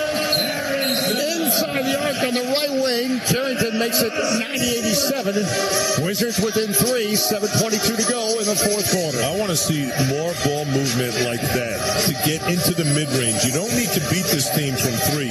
Neither team is shooting well from 3. The Wizards are shooting 39%, which isn't bad, 11 of 28. Here's the big kicker. The Clippers are 5 of 26 from 3. So pack it in. Don't let them get pain points. Make them beat you from 3. All right, let's see if that happens. 90-87 Clippers. More in a moment on the Washington Wizards Radio Network.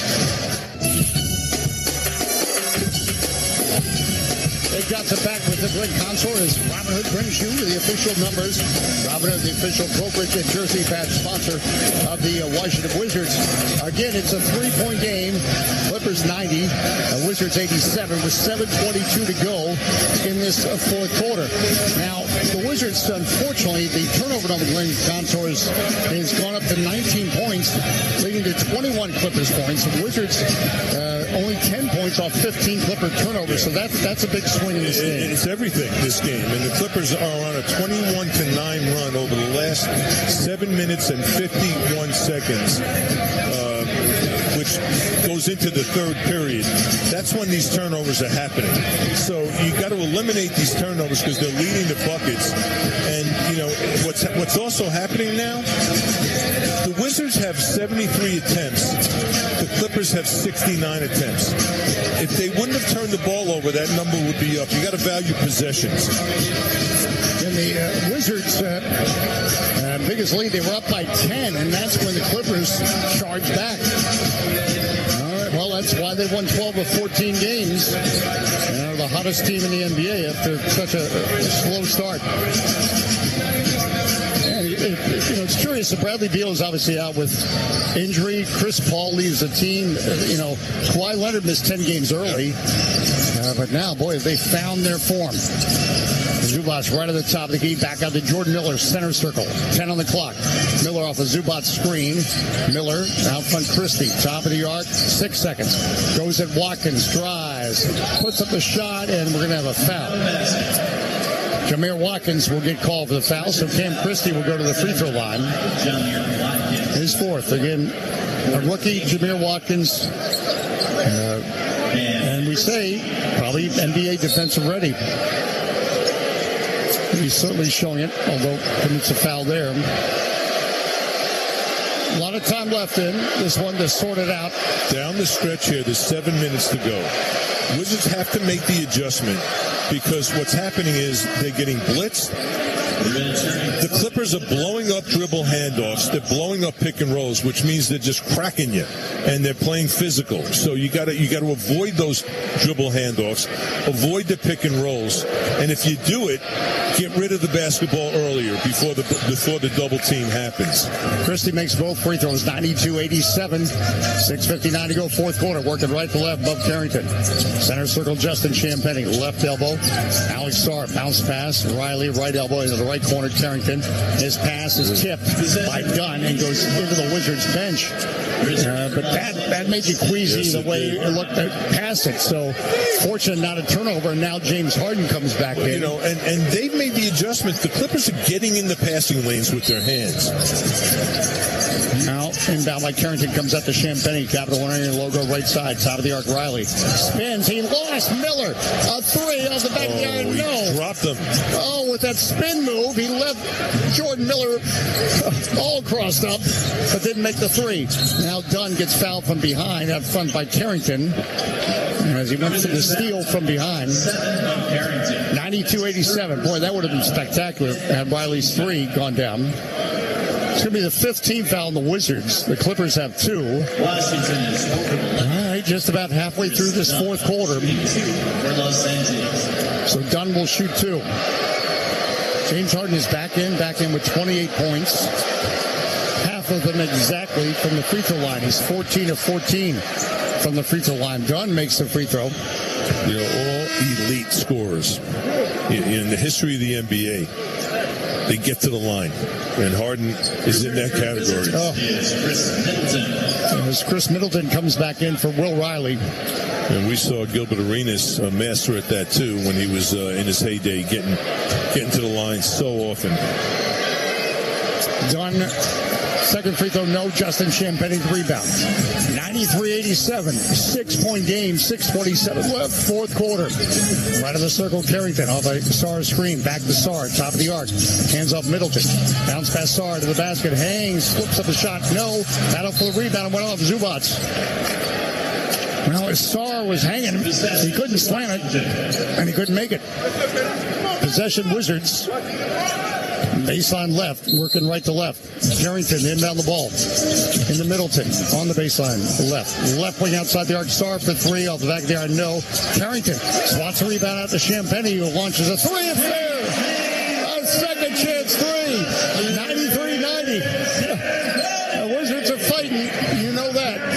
Left the circle now. Jordan Miller. 5:50 to go. Miller on the dribble. Trying to come off a Zubac screen. And Champagnie's going to get called for the foul. That was a terrific tip-out rebound by Buck Carrington, who, by the way, has 14 points, 7 assists, and 5 rebounds. He is putting together a complete game. So Jordan Miller to shoot two for the Clippers, who lead by 3. And again, only 2 team fouls for the Clippers. The Wizards in the penalty. And this could give the Clippers an advantage down the stretch. Pardon me. Yeah, especially the way they shoot free throws. They lead the NBA in free throw percentage. Well, last week they were 27 of 27 for the free throw line. Other than that, yeah. Today 28 of 30. They shoot 85% as a team. Yeah. That is spectacular. They've attempted twice as many free throws as the Wizards. Center circle now, Carrington. Guarded by Dunn. Cuts to his left. Back to Sarr. Top of the arc. Works to go at Zubac. Right block. Pass right wing. Watkins. In the lane. Champagnie to basket. Oh, right hand. Left side. Over the shoulder to avoid the Zubac block. Justin Champagnie just found the way. And the Wizards back within 3. 95-92. Sweet pass by Jameer Watkins. Miller. Top of the key, left elbow, left the strict arc bank and scores. Kind of a slow developing layup. 97-92 Clippers. 5:13 to go in the fourth. Carrington, hash mark in the left wing. Sarr, top of the arc. Right wing Middleton. Foul line. Edges in the paint. Top of the strict arc. Fade, shoot, scores. A little short jumper by Middleton. 5 minutes to go. We have a 3-point game. 97-94 Clippers. I like the shot selection the last 4 possessions by the Wizards, getting mid-range shots. Harden left wing, pass to Zubats in the paint. Jump look over Champagny is good. Now mismatch, and he took advantage. 99-94, back to a 5-point Clipper lead. Carrington now, right of the center circle.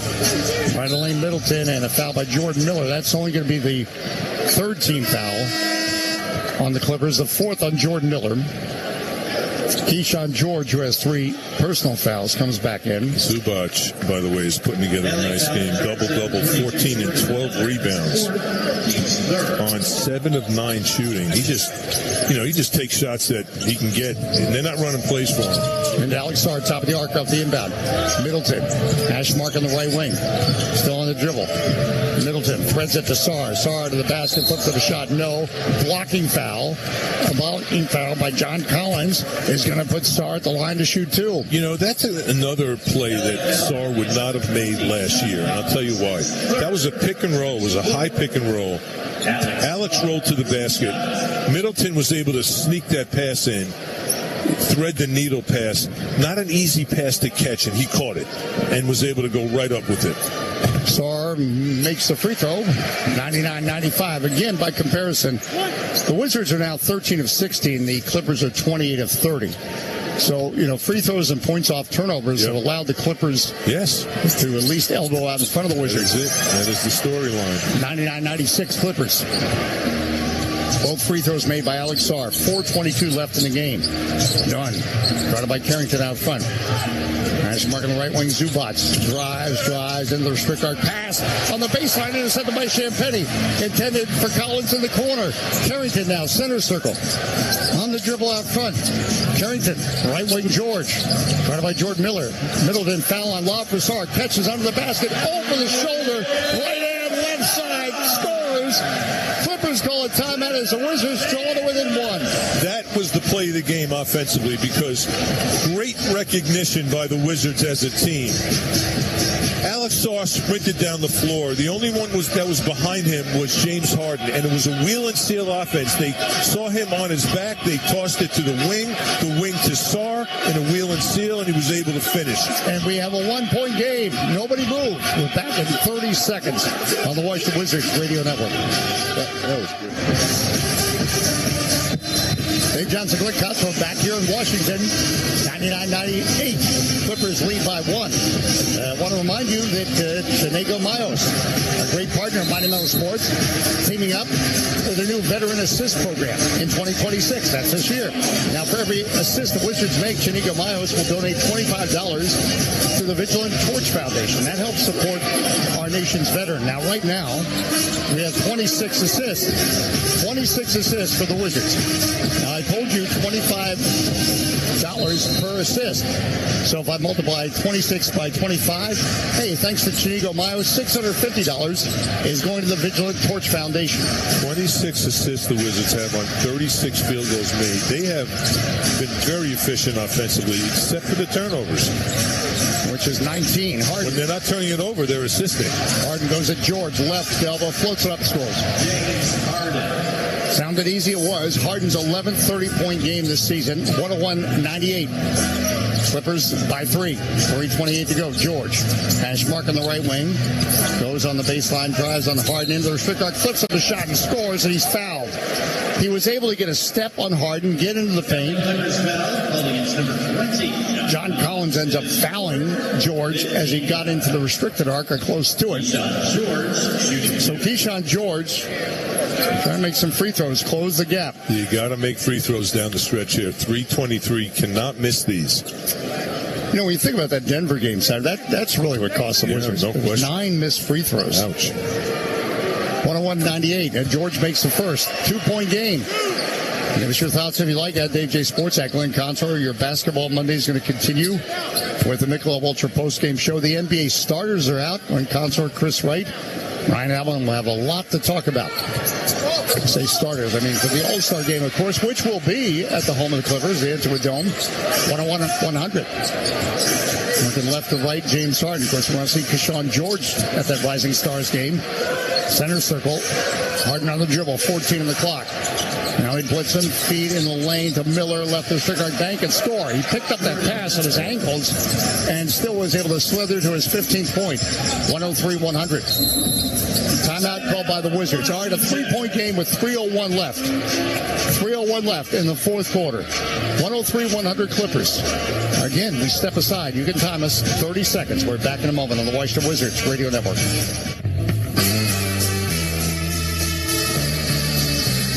A wonderful crowd on this Dr. Martin Luther King Jr. holiday here at Capital One Arena, and we always have plenty of room for you. We hope you've enjoyed this afternoon Wizards basketball on the radio, on the app. 103-100 Clippers. What a game we've had. Again, the biggest lead for either team has been 6 points. They've been tough the whole game. I think that qualifies as a close game. Reminder, we're going to host Military Appreciation Night. It's presented by Leidos. It's coming up Thursday against the Denver Nuggets. Please grab your tickets at WashingtonWizards.com and join us in saluting the wonderful servicemen and women who make it possible to enjoy days like this. You know, Dave, I'm looking at the stats here, and the only thing that's really jumping out at me is the disparity in free throws. 28 of 30 are the Clippers. Wizards 16 of 19. I mean, that's it right there. Inbound George, top of the arc. Guarded by Harden, who's made most of those free throws. George, right elbow. Couple pump fakes. Wiggles around Collins and blocked by Collins. Harden gets the block ball. George could not finesse his way around John Collins. 2:45 to go. Harden goes at George. Now they form a wall with Trey Johnson. Bounce pass in the paint to Dunn. Switch it reverse left wing to Collins. Back to Harden left the circle. 9 on the clock. George is on him. Hash mark on the left wing. Now double team. And cross-court pass through Collins' legs. Been stolen by Middleton. Loose in the center circle. Harden left the circle. Oh, nicks off the rim. It was with less than a second of the shot clock. Carrington comes up court. Right wing outside the arc. Trey Johnson for 3 off the rim. Long rebound. Middleton tips it to Carrington. The Wizards are fighting. Step back 3. Oh, it's there! It's there! Amen and hallelujah! Fans get up. And the Wizards have tied it at 103. Dial it up from 3, Bub.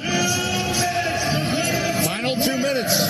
Hash mark left wing Jordan Miller. Running by Carrington. Crossover. Drives. Left block. Couple pump fakes. Knocked away by Carrington. But you heard the whistle. His 4th foul. Bub Carrington now with 17 points. We are tied at 103. What more do you want? Sure, you want to win. Clutch. Keyshawn has been clutch. At the free throw line, Jordan Miller. Again, you talked about the free throw disparity. Again, Harden's 14 of 14, so he makes up a lot of that. Yeah. Miller makes the free throw, 104-103. A minute 51 left. Each team has 2 timeouts left. Both teams have committed 5 team fouls, so we're shooting the rest of the way. Miller's second free throw, no. Miller gets a rebound. Miller the putback, no. Battle for the rebound. Finally, Middleton collects. 3-on-2 break. Middleton, right wing Johnson, slashes under the basket. Left wing Carrington, top the arc Star. Right wing outside the arc George for 3 off the rim, no. And Miller the rebound. That was pretty. Oh, the ball popped. The shot didn't go. 104-103 Clippers. A minute 31 to go. Not going to get a better shot than that. That ball created open 3. Left wing done. Down on the baseline, Zubac. Backs in on Star. Left block. Back it in. Turns. Left-handed jump hook. No. Rebound. Ended up going through Star's hands as Middleton battled for it. Minute 17 left. 14 on the clock. Clippers call a timeout in a 1-point game. All right. 104-103. 30 seconds. Just give us 30 seconds and we're back on the Washington Wizards Radio Network.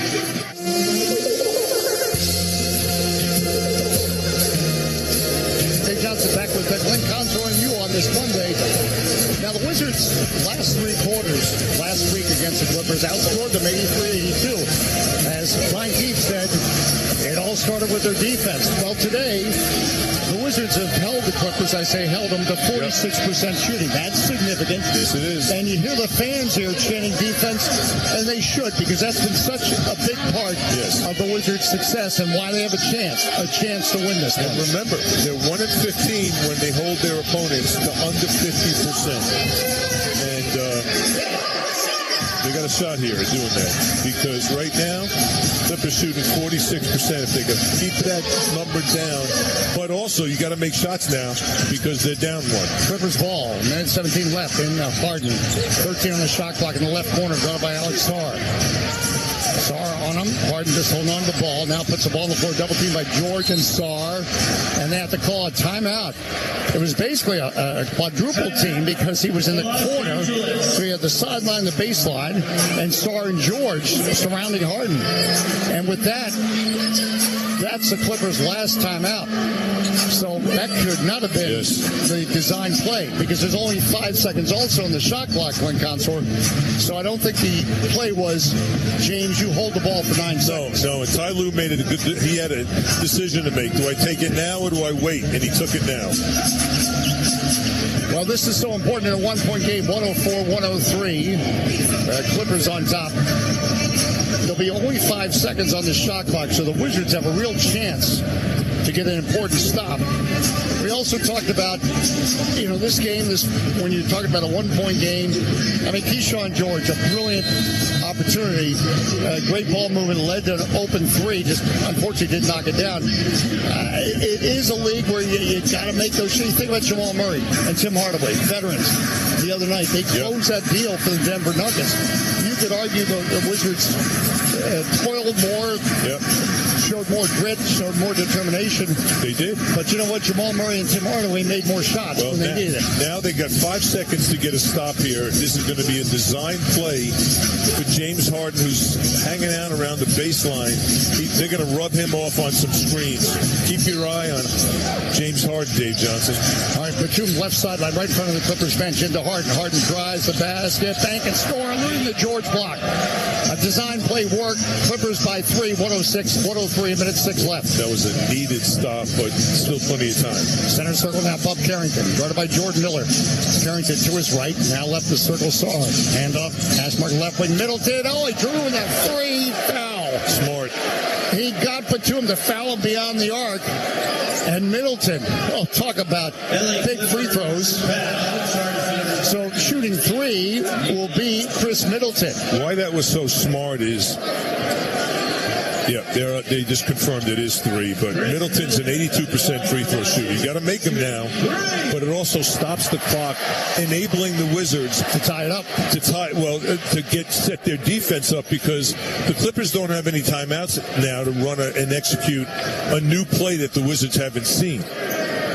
Middleton, as a hush comes over Capital One Arena, makes it 106-104. 2 more free throws coming.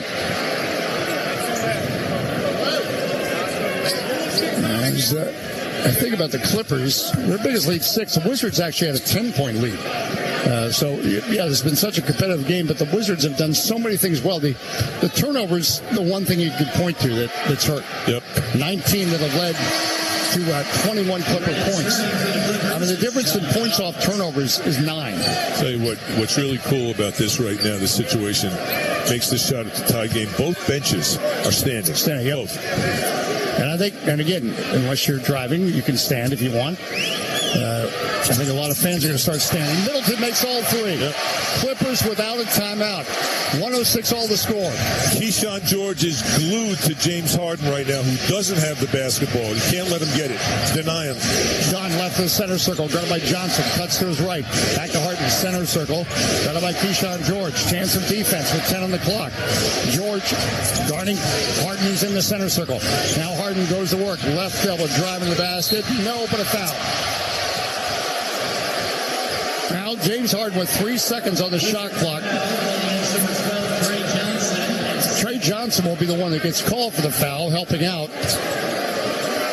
He is incredible, Glenn. He really is. He's like Harry Houdini in drawing fouls, man. He just tricks you into seeing one thing, and then all of a sudden I thought that was good defense by Key the whole way. Trey Johnson got the foul. Yes. 36.9 left. Harden makes the free throw. Dude doesn't miss free throws, James Harden. Doesn't miss them. Hasn't tonight. 15 of 15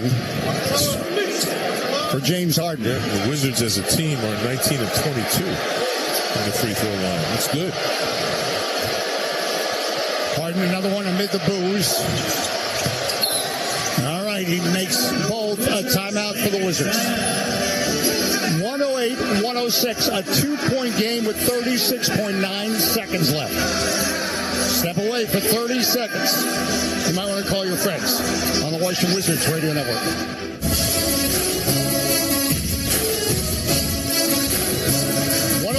Clippers on top of the Wizards with 36.9 seconds left. Fourth quarter here at Capital One Arena, where we're jumping and hoping the Wizards can find a way in the final 36.9 to pull off an upset against the Clippers team. Well, let's face it, they are the story of the NBA. 12 of 14 they've won. As I documented before, during that stretch, also very few close games for the Clippers, as they have, again, only lost 2, but in the wins, only 2 times they were involved in a game 5 points or less. I would not be surprised if this play is going to be run for either Middleton or Trey Johnson. Carrington, left sideline, inbound the ball, working right to left, guarded by Miller. Top of the guard, George, guarded by Harden. George goes at Harden, spins, fades, right of the foul line, in and out, and Collins got the rebound. Oh, that thing was going in. Nice backspin on it. Just missed an easy little step back that he normally makes. Center circle, Harden. 7-second difference, shot clock, game clock. Left corner, Jordan Miller open for 3 off the rim. Battle for the rebound, swatted out to the perimeter. George gets it. Left wing, Carrington. 11 seconds left. George, hash mark, left wing for 3. No. 7 seconds left. Clippers get the rebound. The Wizards are going to have to foul, and they fouled James Harden, who got the rebound. 108-106. Keyshawn George had a look from 3. It didn't go down. I like the look. It was wide open. And, you want a young player taking that shot, but also if you go for a 2, you put it on the floor and go for a 2, you could still be in this game. So now, all of a sudden, Harden goes to the free throw line. But to be in that situation. I like it. I like the fact that he shot it. And James Harden missed. That's astonishing. Oh. Did he miss or went out the back of the iron? He missed. I got to clean my eyes out. And, of course, fans are hoping he misses again for free chicken from Chick-fil-A. But I think there's another reason they should be hoping. Yeah. The Wizards have a timeout. And they got plenty of time now, the Wizards. So that was a big miss. That was a big miss. But now if he misses again, you got to rebound the ball. And call a timeout. Harden's second one, in and out. Unreal. Oh, no. Harden gets it. Harden with 3 seconds, and then was fouled. Oh, James Harden misses 2, but then he gets the rebound. I have no unearthly idea how that happened. He missed the second shot, and the ball was popped around by the inside guys right back to the shooter, which was James Harden. Oh, talk about an emotional swing in 2 seconds. In 2 seconds. No. 3.5 left. I don't think he's going to miss 4 in a row. He makes... In fact, he doesn't miss 3 in a row. All right. Ties his season high in free throws. James Harden is 17 of 17. I don't know how that ball popped back. It was like a pinball game. Somehow it popped back into James Harden's hands. Could have been someone else. Hang on. 109-106. Clippers by 3. Harden's second one, that one's good, and that was huge. 3.5 left, 110-106. Clippers lead. Wizards called their final timeout. And we'll take our final break. 30 seconds. We want you back here to see the finale on the Washington Wizards Radio Network. Dave Johnson back with Glenn Consro. 110-106. 3.5 seconds left. It'll be Wizards ball. But we just had James Harden miss 2 free throws. They would have kept it at a 2-point game. The Wizards had a chance to get the rebound, but it popcorn to Harden, who then was fouled. This happened in a 2-second stretch. Yes. Talk about the emotions from your joy at 5.9 seconds when he misses the second free throw. The disappointment if you're a Wizards fan. 3.5 left. Carrington hash mark left sideline. Inbound the ball, working right to left. Wizards need a quick shot here. Carrington, hash mark left sideline, guarded by Collins. No timeouts. In the lane to Sarge, broke it up. Harden scoops it up, and the Clippers will win. Well, that's it. Unceremoniously, it finishes 110-106 Clippers, but it doesn't represent the competitiveness of this game. I love the way the Wizards approached this game and how they came out with great energy. And you know what? The way this game ended, with just a kind of a freak play from the free throw. It was a freak play, and it was an unfortunate, and sometimes you win with the way the ball bounces. The ball did not bounce the Wizards' way on that free throw line. Again, whatever James Harden had today, I'll have, because it fortuitously went to him, and the Clippers win 110-106. But I'll say this, second straight game, the Wizards have done enough. Obviously, they didn't win. Yes. But in both cases, a veteran, in one case, a championship team, the Nuggets, and in this case, a team with a veteran Hall of Famer, future James Harden. They find a way to win. There's no reason to hang your head. That was about as well said as you could possibly have. And look who closed it out was James Harden. Even with his misses. Yep. And one of these days, Keyshawn George is going to be older, and he'll hit that three, and it's going to be a different story, I believe. 110-106 Clippers win. We're not done. Chase Hughes will have some of his thoughts. We get set for the Michelob Ultra postgame show in a moment on the Washington Wizards Radio Network.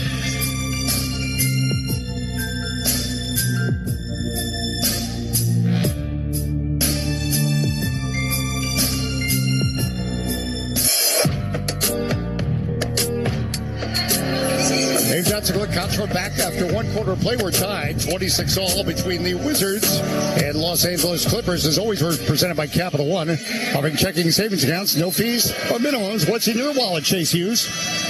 Well, guys, Alex Sarr is off to a hot start tonight, and he's doing it against a Clippers team that has multiple all-defense guys in the front court, and it's a reminder to me of his consistency. In 32 games this year, he has scored in double figures 27 times, and it really all starts at the rim. He shot just under 70% at the rim last year, which ranked 114th in the NBA. Now he's shooting 77% in that zone, and he ranks top 50. It's a huge leap, 8%, and I think a sign of a young player getting stronger and more sure-handed around the basket. Yeah, I agree with you, Chase. That's a good point. And I'm also going to point out this, Chase, that he comes out, his approach mentally, coming out with great intensity, has totally flipped from last year. Wizards Radio 24/7.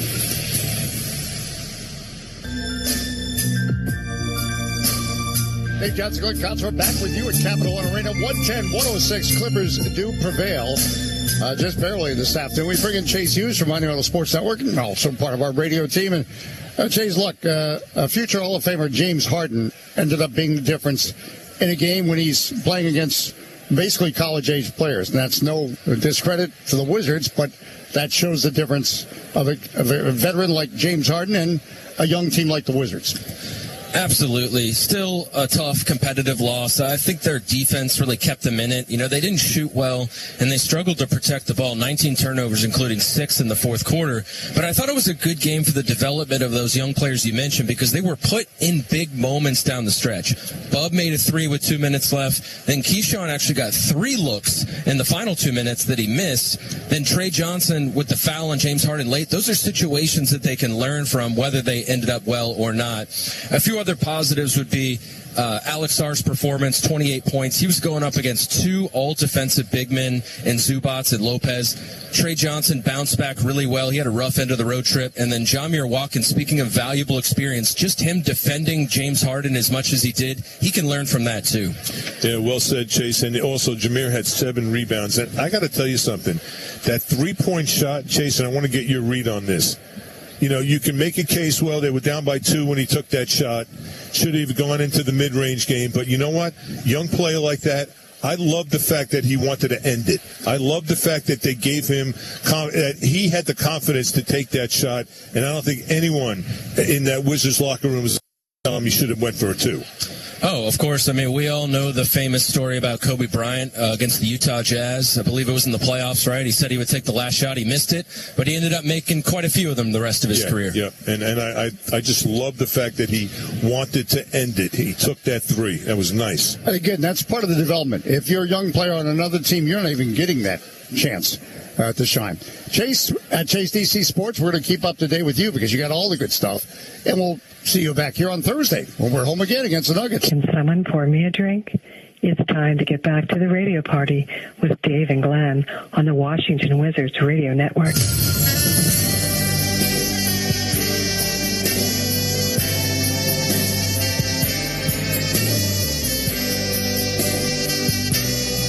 We're still in the New Year's spirit here on the Wizards Power Hour, Wizards Radio 24/7. And it's funny how sometimes, life can throw wrenches into your plans, right? After Wednesday night's show, when I made a list of my 5 favorite Wizards wins of the season, I figured I'd be able to replay that segment for folks who missed it on Wednesday and might be tuned in today. But then the Wizards went ahead and beat Milwaukee 114-113 on a winning bucket from C.J. McCollum in the final second. So that likely would have cracked my list. The last game played in 2025, definitely one of the top 5 Wizards wins of 2025. So here's what I'm going to do instead. I'm going to call an audible. We're going to give you a little replay of my 5 New Year's Wizards resolutions. You might have heard them on Wednesday, but for those who have not heard them yet, take a listen and enjoy. Just remember, there might be a couple numbers that have changed just slightly since Wednesday's performance. It's time now that I present to you my 2026 Wizards New Year's resolutions. And let's start out on the defensive side of the ball. For the 2026 portion of the season, I'd like to see the Wizards have a defensive rating of 116 points allowed per 100 possessions or lower. Over the last 9 games, the Wizards have gone 4-5, in large part because the defense has been trending in the right direction, as the Wizards have held teams to 117 points per 100 possessions. Why is the number 116 so important to me? Well, because coming into the season, Chase Hughes and I set the goal for this team that we wanted to see them play top 20 defense in the NBA. Right now, top 20 defense is right around 116 points allowed per 100 possessions. And here's the thing. The first month of the season was so bad on that end that it'll likely prevent the Wizards from being able to get into the top 20 by the end of the season. They're dead last right now, allowing 122 points per 100 for the season.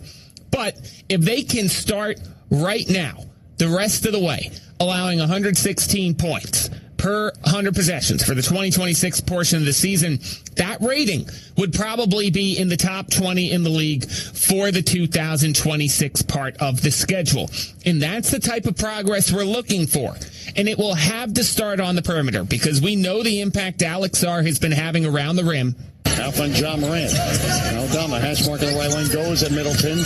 Wheels in the right side of the pick arc and blocked by Alex Sarr. It looked like Sarr, and that would be his career-high 6th block. Sarr swats it out of play. This block party is like a New Year's Eve party. But he can't be asked to do cleanup work all the time. So more of this would do the trick. And the circle Morant. Poked loose from behind by Coulibaly. Johnson gets it. Up court to Coulibaly. Catch and score. And one. Below. Poked it away. Johnson to Coulibaly. Touchdown. 74-69 Wizards. Wow. What an assist also by Trey Johnson. Yes. He got that ball and led Coulibaly perfectly. I'm fascinated to see if the Wizards can make those gains on the defensive end. My second resolution for 2026 for the Washington Wizards, it's out of their own control. But can the Wizards catch a break with the Lord of the ping pong balls? We all remember the story from the 2023 NBA draft. With one ping pong ball to go in the draft lottery, the Wizards were holding 6 of the 13 possible combinations that would net them the number 1 overall pick and the right to select Victor Wembanyama. Of course, probabilities would serve as just a consolation prize. The ping pong ball would go San Antonio's way. The rest is history. The Spurs already look like a contender in the Western Conference. Then last year, the Wizards were tied for the top odds at getting the number 1 pick, and the lowest they could possibly pick was 6th. Well, wouldn't you know it, the Wizards fell all the way down to that 6th pick. Luckily enough for the Wizards, Trey Johnson was still on the board when they got to number 6, which is a much better prize than you'll typically find at that spot in most drafts. But assuming the Wizards will be near the top of the board in draft odds in 2026, can the ping pong balls be a little bit kinder this time around? Washington hasn't had a number 1 overall pick since 2010, when of course they selected John Wall, which led to a very successful 5-year run from 2014 to 2018. So similar luck would be much appreciated in 2026. For New Year's resolution number 3, I'll turn it over to Glenn Consor, who is hoping to see the Wizards do a better job of scoring off turnovers. They're only averaging about 14 points off of turnovers, and that number's got to be, if they can get that number up, Ryan, and you're spot on. If they can get that number up to like over 20, that also helps them with the grinded out type games playing against veteran teams. So you want to muck it up and get some points off turnovers. And my whole thing was be aggressive on the perimeter. Now, to put things into a little bit more context, the league averages around 19 points off turnovers per game. So they're 5 points off the average at this point in the season. And while I heard Glenn Consor's wish to be up around 20 points per game off turnovers each night, I'm not sure I'm willing to set the bar that high right away, because to average 20 points off turnovers per game right now would have you in 6th or 7th in the NBA. Cleveland gets 20.4 per game off turnovers. The Warriors are in 7th at 19.5 per game. But what I do know is that the Wizards have the type of personnel and athleticism that can bother teams. On the left wing, Wells, left elbow spins, get the lane. Justin Champagnie knocks it away and getting at George, center circle. George driving to the basket and one. Keyshawn knifing to the rack. Makes it 82-78, and he has a chance to make it a 3-point game. Once again, though, the grit trigger is Justin Champagnie getting stops. Champagnie did a great job tying up Wells. The pieces are there, so I'd love to see this Wizards team going from scoring about 14 points off turnovers per game to forcing, 2-3 more turnovers per game, getting an extra 4 points off those, and averaging at least 18 points per game off turnovers in the 2026 portion of the calendar. My 4th resolution is a simple one, and it was also on my Wizards Christmas wish list. It's simple. I want to see a 4-game winning streak before the season ends. Last year's group topped out at a 3-game winning streak. I thought that was valuable experience when they got it at the beginning of February, and I thought it spurred them on to better play for the next 5-6 months, or 5-6 weeks, I should say, because, there's been a lot of talk about the value of stacking days as young players learning how to stack days. And I think we've seen flashes of what that looks like from this group in terms of how their off-season training made them better players coming into the season, and how they're having more success in a lot of areas of individual development on the court this season. So the next phase of that, to me, is seeing it translate on the team level. A 4-game winning streak is a clear sign of you are stacking days consecutively at a high level. And the good news for the Wizards is we'll end 2025 by having seen them get their first winning streak of this season. Back-to-back wins over Toronto and Memphis prove to the group they can string consecutive wins together. Now they've just got to keep figuring out ways to string as many good minutes out of 48 together on a consistent basis. If they start to do that, we'll see more 2-game winning streaks. Once there's a couple 2-game winning streaks, the next evolution is take one up to 3. And then once you're at 3, only 1 game away from 4. So why not get a 4-game winning streak before this season is all said and done? And then finally, my last Wizards New Year's resolution is I hope the home fans get to experience a moment like this before the season is done. The Wizards are bringing all their players in. Are they going to review this? They were about to inbound the ball to Champagnie. Give the Champagnie the ball for the inbound. And they are still. But for a moment there, the referees had a conference. The teams separated. All right, so working left to right. 118-117. The Heat on top. Champagnie near midcourt on the left side. Cam Penny does not have a timeout. It's got to get it in. Andy Carrington. Carrington left sideline, guarded by Hawkins. Carrington drives, left elbow. Flips up the shot. Scores at the buzzer. He's mobbed by his teammates. He put it high off the glass to avoid the Hawkins block. And Bob Carrington driving and scoring. And the Wizards winning 119-118. I just saw, but it's on radio, so you know it's true. What a spectacular shot. And Dave, he was shaking, baking, threw it around his back, left the ground, fading on the way down. He threw it up off the glass, and somehow that went in. How fitting. Bub Carrington's season-ending walk-off hoop was absolutely electric last season, but it came on the road. Wizards fans haven't been able to experience a home walk-off win since February of 2020. That's right. You have to go a month before that whole global pandemic thing since we felt this kind of euphoria. All right, the Wizards inbound the ball on the left sideline near the Mavericks bench, working left to right. Bradley Beal is in the backcourt. There's only 1.8 seconds left. Troy Brown on the left sideline by the hash mark to inbound the basketball. No timeouts for the Wizards. Porzingis to cover the inbound, and why not? He's got the link. Brown looking to get it in. He's got to hurry to Beal. Beal catch, bang, and score! Catch, bang, and score! Wizards win! Beal mobbed at midcourt by his teammates.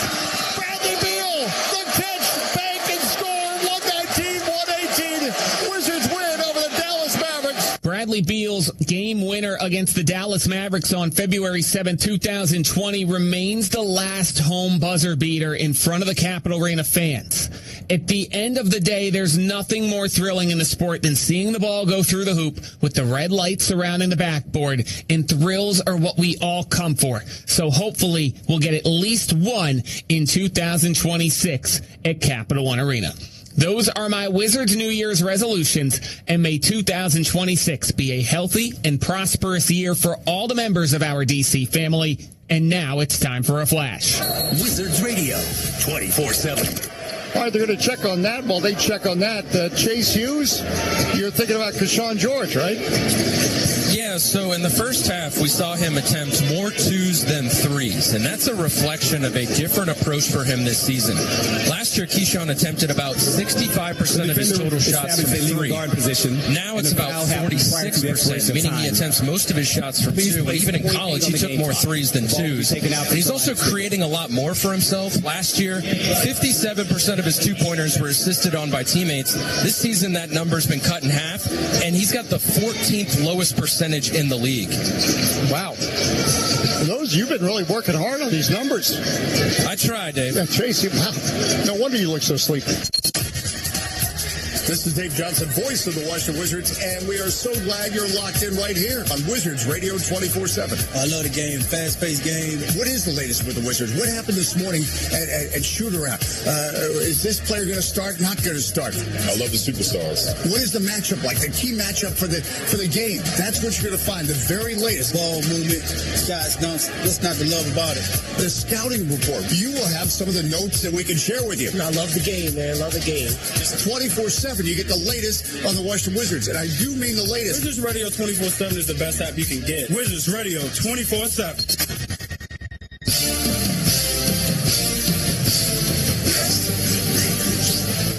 All I do is... Shot clock down to 10. Again, a 7-second difference between the two. Porter cuts to his left, driving on Johnson, gets in the paint, pick off reverse, no, rebound Giannis, blocked by Sarr. McCollum gets it, 6 seconds, McCollum on the wing, baseline right, shoots, bang, scores, big time, scores. Alex Sarr with a big time block, and McCollum, CJ McCollum, the baseline jumper, the Wizards go up 114-113 with Uno, 1 second left, Sarr the block, Sarr the block, boy. Hey, warm up the bus. The Wizards might be about to get out of Milwaukee with a win. That's right. It was a play so nice we had to listen to it twice. Alex Sarr's block to C.J. McCollum's game winner put a bow on 2025 for the Wizards, who are now 8-24 on the season and playing their best ball of the campaign as we head into the new year. And it offers a great opportunity to do a little bit of a side-by-side comparison of where the Wizards were this time last year versus where they are now. After all, coming into this season, this is what General Manager Will Dawkins had to say in regards to the expectations he had for the Wizards in this 25-26 campaign. You guys like to often ask me about expectations, so I don't want to skip over that question. I'll try to answer it ahead of time here. I'll answer it by saying the things that I'm personally looking for this season. I want us to be a more connected team, a more resilient group, and a more confident group. And I think that can show up in a lot of different ways. And as a team, when we got together and talked about what we want to be known at for the season, a lot of those things came up. I would say with us having a more dense roster, but less heavy or veteran-dependent group, I expect to see a lot more competition at camp. I want guys to have energy. I want guys to get after it and really compete and try to go earn some minutes and take some people's minutes ahead of them, even if there is a hierarchy right now, which I'm not sure there is. But I also expect that throughout the season during practices. We have the bodies, we have the depth, we have the youth to really get better and practice hard this season. So I challenge them on that. That's my expectation. Again, we'll invest in the young players. We'll probably set some more records in terms of lineups and age, and that's okay. We got to meet everybody where we're at right now. But with that opportunity and that availability, I'd like to see players, like I said, take a step and separate themselves. So I anticipate us using the go-go a little bit more, especially early on in the season. Probably more so with that depth that we'll see at the wing spot. If guys are healthy, last year we got banged up in camp, unfortunately, and a lot of the rookies had to step in and play, and to themselves, they played well and earned it and stayed in the lineup. If everything goes well, I anticipate and trusting head coach Cody Topper, Jonathan Wall, our GM, they've done a tremendous job hiring a staff that is high-level former players with upside who compete and get on the floor and really teach their guys. I think our go-go has done a really good job developing our two-way players and the opportunities that they have there. They'll probably have a little bit more opportunity at the beginning of the year with some of the wings as well. I don't know who that'll be. That kind of will take care of itself, but I have full confidence in the connectedness between the two organizations, and I look forward to kind of how we maximize that this season and a challenge to use that a little differently, which will be fun. But again, like last year, I expect our team to take time to form and time to take shape. End of the day, my anticipation is that, an expectation is that we get better every single month, both individually and as a group. And by the time we get to the end of the season, whenever that is, we have more answers going into an important offseason than we had coming in. And so the way I want to evaluate where the Wizards are at this point in the season is first by comparing the first 32 games from this season to last season, then by comparing the seasons for some of the key rebuilding pieces of this Wizards team, and then by diving into the concepts of connectivity and building on a month-to-month basis and see if those key tenets are holding true so far. So let's start out with the team overview. Through 32 games of the 2024-2025 season, the Wizards were 6-26 overall. So right out of the gate, we see a 2-game improvement year over year, as this year's team is now 8-24 with 50 games to play. There hasn't been a drastic difference in terms of net rating. Last year's group was losing by over 12 points per 100 possessions at this point in the season, while the current group is losing by over 11 points per 100 possessions. Defensively, the Wizards have actually struggled more in the aggregate this season, but I do think it's important to remember that veterans like Kyle Kuzma, Jordan Poole, and Jonas Valanciunas were taking up a greater share of minutes than vets on this year's roster, and that vets tend to be a little bit ahead of younger players on that side of the ball. But where this season's group has experienced massive growth has been on the offensive end. The Wizards are now averaging 5 more points per 100 possessions than the Wizards of January 2025. And they're doing it in large part because of better three-point shooting. 3:25 to go, second quarter. McCollum, center circle, guarded by Rollins. Left wing at the hash mark, Alex Starr. Trey Johnson, top of the arc for 3. Oh, it's there. No doubt. No doubt. Trey Johnson for 3. The Wizards up 58-52, matching their biggest lead. Trey Johnson is 4 of 4 beyond the arc. He is shooting the leather off the ball. Having a Trey Johnson in the draft and a Will Riley and getting a CJ McCollum during acquisition season certainly helps that cause out. is the Wizards are over 36% from three through 32 games this season, whereas they were right around 33% at this time last year. And what it's translating into is about 5 extra points at the 3-point line per game, which matches their gain in offensive efficiency. It also helps that we've seen a slight reduction in turnovers this season from last season. That's also been a part of the rise on the offensive end. So if you're looking from growth from one year to the next on the team level, the data I just presented makes it pretty clear that there's been some improvement year over year, even if it's only been marginal so far. But what about what we've been seeing on the individual level? That's where I think there's much more room to be excited. Let's start with Alex Sarr, as he has a case for being the most improved player on this year's roster. On January 2nd, 2025, Sarr was averaging a tick under 12 points, 6.3 rebounds, and 1.7 blocks per game. But the shooting was not particularly strong, as he was at 41% from the floor and 31% from three. But this year, he's been a totally different animal. Harper spins into the paint, into Wembanyama. Goes at Sarr, backs in, gets under the basket, blocked by Sarr. Nice D. George comes up with it. George to Sarr, slam, 2 ends. Alex at one end and the other. 71-62 Spurs. Well, I like that response off the block shot. The Wizards just took off for the races. Keyshawn George through the center circle. And Anunoby guarding him. George off a Sarr screen. He will try a three. No. Sarr fouls. 2 ends. Oh, hold the children. 54-50 as Sarr brought that down with force. So far this season, Sarr is averaging 17.6 points per game, about a 6-point per game improvement. And he's doing it on 50% shooting from the floor and over 34% from three. On top of that, as you just heard, he's been playing a much more physical style of basketball, which has allowed him to see his rebounding jump to over 8 boards per game. He's upped his blocks to nearly 2.5 per night, and his assist-to-turnover ratio has improved as he's more built for the physicality of the painted area in an NBA game. He's been able to do all of this while only averaging a couple more minutes per night. So his improved numbers are not just a matter of more opportunity, they're a sign of greater effectiveness when he's on the court. Keyshawn George has also showed signs of tremendous growth from year 1 to year 2. On this date last year, George was averaging just over 7 points per game, and he was struggling to get those points, shooting 35% from the floor and 25% from three. He was showing signs of playmaking ability as a rookie. He averaged about 2 assists and 1 turnover per game, but he wasn't in positions as frequently where he was being asked to be a playmaker. But this year, Keyshawn George is playing at a completely different level. Bounce pass into Coulibaly, missed the shot, gets his own rebound. Middleton, hash mark on the left wing. McCullum on the right wing, right corner. George for three, it's there. Well, he's got the last 8 Wizards points, 59-58 the score. He has more than doubled his scoring average in his sophomore campaign. He is averaging 15 points per game so far this season, and he shot a tidy 47% from the field to go along with 41% shooting from the perimeter.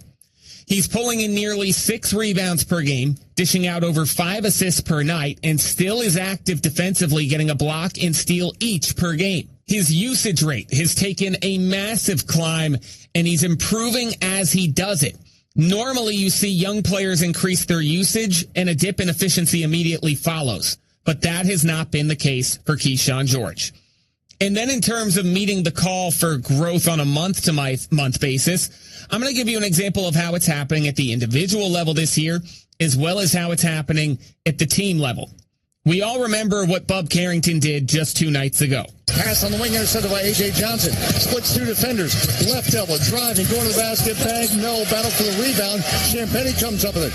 Out to Carrington, top of the arc, fourth. Curry, it's there. Bubby. There. Oh, Bub is dropping it like it's hot. 105-97 and matches the Wizards' biggest lead. And, oh, can you believe it? The Wizards now with 19 made 3-pointers. Let's forget about where Bub Carrington was this time last year when he had what everybody believed to be a successful rookie campaign. He noticeably came out of the gates a little slow to start his sophomore campaign. In October, in 5 games, he was shooting just 32% from the floor. And then in November, he only averaged 6.3 points per game for the month on 37% shooting from floor. Now, all the while, his three-point shooting was good, but he was really struggling getting to his mid-range game, and we were seeing his turnovers pile up at a higher rate than where they were at last season. But in December, things turned around in a big way. After only averaging 6.3 points per game in November, in December, Bub averaged 13.4 points per game. He upped his field goal percentage to 46% for the month and still kept the 45% from three. He got his assist numbers back up closer to 5 per game, and he cut his turnovers down from about 2.5 per game to 2 a night. So Bub Carrington exemplifying what it looks like to improve on a month-to-month basis. It goes in line with what we've seen from this year's team. After struggling in October and November, December was a huge month for the group. 6 of the 8 wins so far this season have come in December, and the Wizards went 5-5 in their last 10 games of the month. And for the season, the defense has been bad, as I mentioned, averaging 121 points allowed per 100 possessions. But over the last 5 games, they've cut that down to 116 per 100 possessions. That's a sign of connectivity growing and the team improving on a month-to-month basis. It'll be interesting to see if they can keep it up moving forward, because consistent month-to-month growth is not something we saw at this point in the year from last season's Wizards. After 2 wins in October, they went winless in November. They bounced back with 3 wins in December to only win the first game of January before losing 16 straight to close the month out. They had a good run in February and the beginning of March before slumping to end the season. So for Will Dawkins' vision to come true for this year's group, we need to see continued growth from January all the way through the middle of the April. If we see that from the Wizards, this could be a very special year in the rebuilding process before perhaps a much bigger leap in the years to come. Those are some of my thoughts on where the Wizards are this year compared to last year, and now it's time for Reflect. Washington Wizards basketball. Wizards Radio, 24/7. And crosscourt pass through Collins' leg. Then stolen by Middleton. Loose in the center circle. Harden left the circle. Nicks off the rim. It was with less than a second of the shot clock. Carrington comes up court. Right wing outside there. Trey Johnson for 3 off the rim. Long rebound. Middleton tips it to Carrington. The Wizards are fighting. Step back 3. Oh, it's there! It's there! Amen and hallelujah! Fans get up. And the Wizards have tied it at 103. Back here, Capital One Arena, MLK Day, a very special day. Wizards fall 110-106 to the Clippers. Went down to the wire, Chris, right? Yes, it did. It went down to the wire, and I got to give credit to the Wizards, the way they played. You know, you never want to sugarcoat a loss. Right. Never. Right. But they've been playing, and, they're feeling out what they can do. I thought they did a lot of positive things to come into a game like this with Zubac back and with him back and John Collins back in the mix. They out-rebounded. The Clippers, which to me is a big deal in a game like this. It was. We showed a lot of growth. Not a more victory, but steps in the right direction. No. There's no such thing as more. We don't. No. This is the NBA. But we are making steps in the right direction. Yeah. We played against one of the greatest offensive weapons Hall of Famer in the history of the game. His ability to still do this over time. And we talking about James Harden. And James Harden was my class, 2007, McDonald's All-American class, right? So we go into McDonald's practice, which is bigger. Let me interrupt you for 1 second, because think about what you just said. He was your class. Right. So he's still out here doing 37 years old. 37 years old. And he is dominating. He's dominating games, not by blowing by guys either. It's pace. It's understanding angles, shoulders. He just 37. He's 37. He's it speaks to his commitment to the game. Tell me about you. So being in his class. This is before he had a beard. Mm-hmm. Okay, so this is 2007 McDonald's All-American practice, and we're in the practice, and everybody's like, okay, here, you got him, you got Derrick Rose, somebody's guarding O.J. Mayo, someone's guarding Mike Beasley, you guard him, right? I'm like, all right, I got him. I had no idea who he was. Him was Harden? Him was Harden. Mm-hmm. I learned out who him was. Extremely It was a fast. beardless. It was a beardless Harden. It was like No beard. It was like I didn't know where I was. I didn't know if I was playing defense or if I was. I didn't know what was going on. Put you in a blender? What?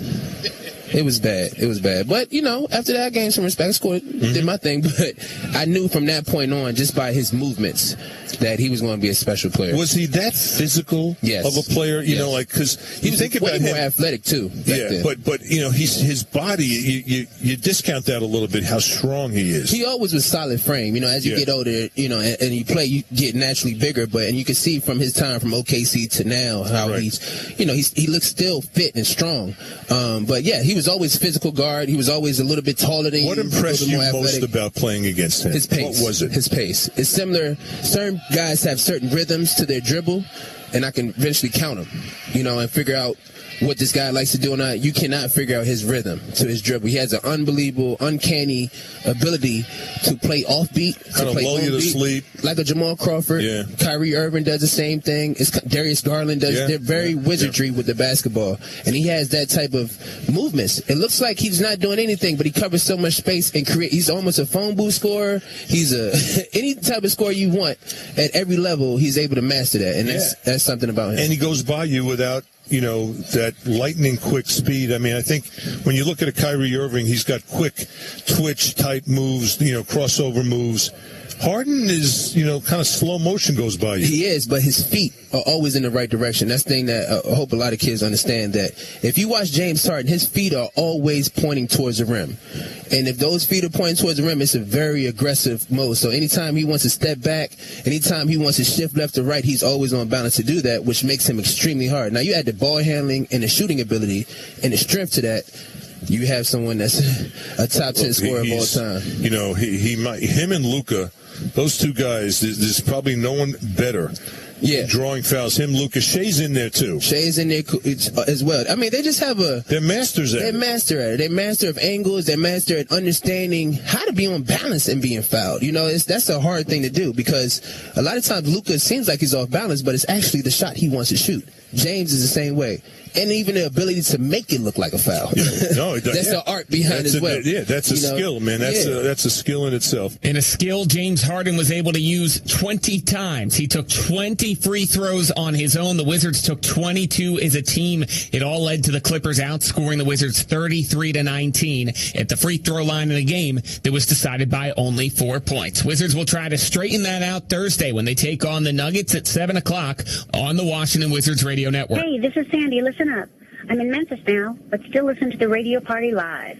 Now, back to Dave and Glenn at the Washington Wizards Radio Network. On January 9th, the Washington Wizards made headlines with a mega deal acquiring four-time All-Star point guard with the Atlanta Hawks Trae Young in exchange for Corey Kispert and C.J. McCollum. Trae Young playing in only 10 games so far in the 2025-2026 season as he's been dealing with knee and quad injuries, but his resume speaks for itself. Averaging over 25 points per game for his career and third all-time in career assist average at 9.8 times per game. But what might have been his best performance against the Wizards, you might ask? Well, for that, you have to go back to February 26th of 2020. Second free throw is good. 75-72 Hawks. 3.8 to go.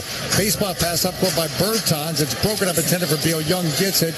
Young just beyond midcourt. Launches the shot. Just beyond midcourt in the center circle, makes it 78-72. Oh, he knew what he was doing. That's probably going to count. And Trae Young showing why he is an all-star starter. Out front, Reddish. Reddish back. Left wing Young, long distance three. Got it. And looks skyward.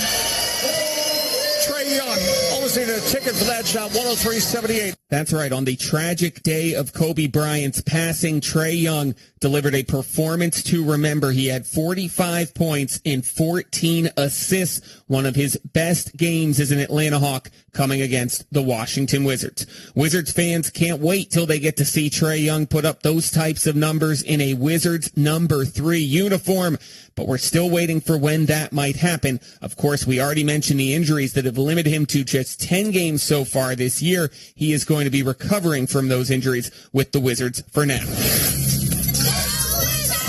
We're going to hang up a banner. Not the banner. Oh, it's there. Let's go Wizards. Wiz Kids. Wizards Radio 24/7. One quarter of the NBA season in the books here on the Wizards Power Hour. And so to do our typical quarterly check-ins, it's time to bring in Monumental Sports Network Wizards beat reporter Chase Hughes. Chase, how's it going today? Doing great, trying to make the most of this quick break that we're now getting used to with the NBA Cup. Absolutely. And, it's time for us to do our Wizards SEC filings, shall we say. We always like to do these quarterly check-ins. And the way I want to do it today, because here's the reality. Wizards at 3-19. Some of the things haven't been maybe up to the level that was expected coming into training camp in terms of the level of competitiveness, keeping margins tighter, things like that. But at the same time, there have been areas where we've seen improvement. So I'm going to play the role of Negative Nancy. I'm going to point out something that doesn't sound good, and you're maybe going to paint the picture, give us some of the context, which maybe shows how there is some progress being made, and maybe we'll start to see the results turn around in this next quarter or one of the quarters ahead. How's that sound? Sounds good to me. All right, let's get after it. So the first thing that I have to point out in terms of coming into the season where maybe where they are right now isn't where they would have wanted to be, the overall record is 3-19, which is exactly where the Wizards were at this point last season. And within the 3-19 record, they've played 3 games against definite lottery-bound opponents, teams that are on similar to almost equal footing as they are in terms of their stage and development. Those games were against Charlotte, Brooklyn, and Indiana, and the Wizards got run off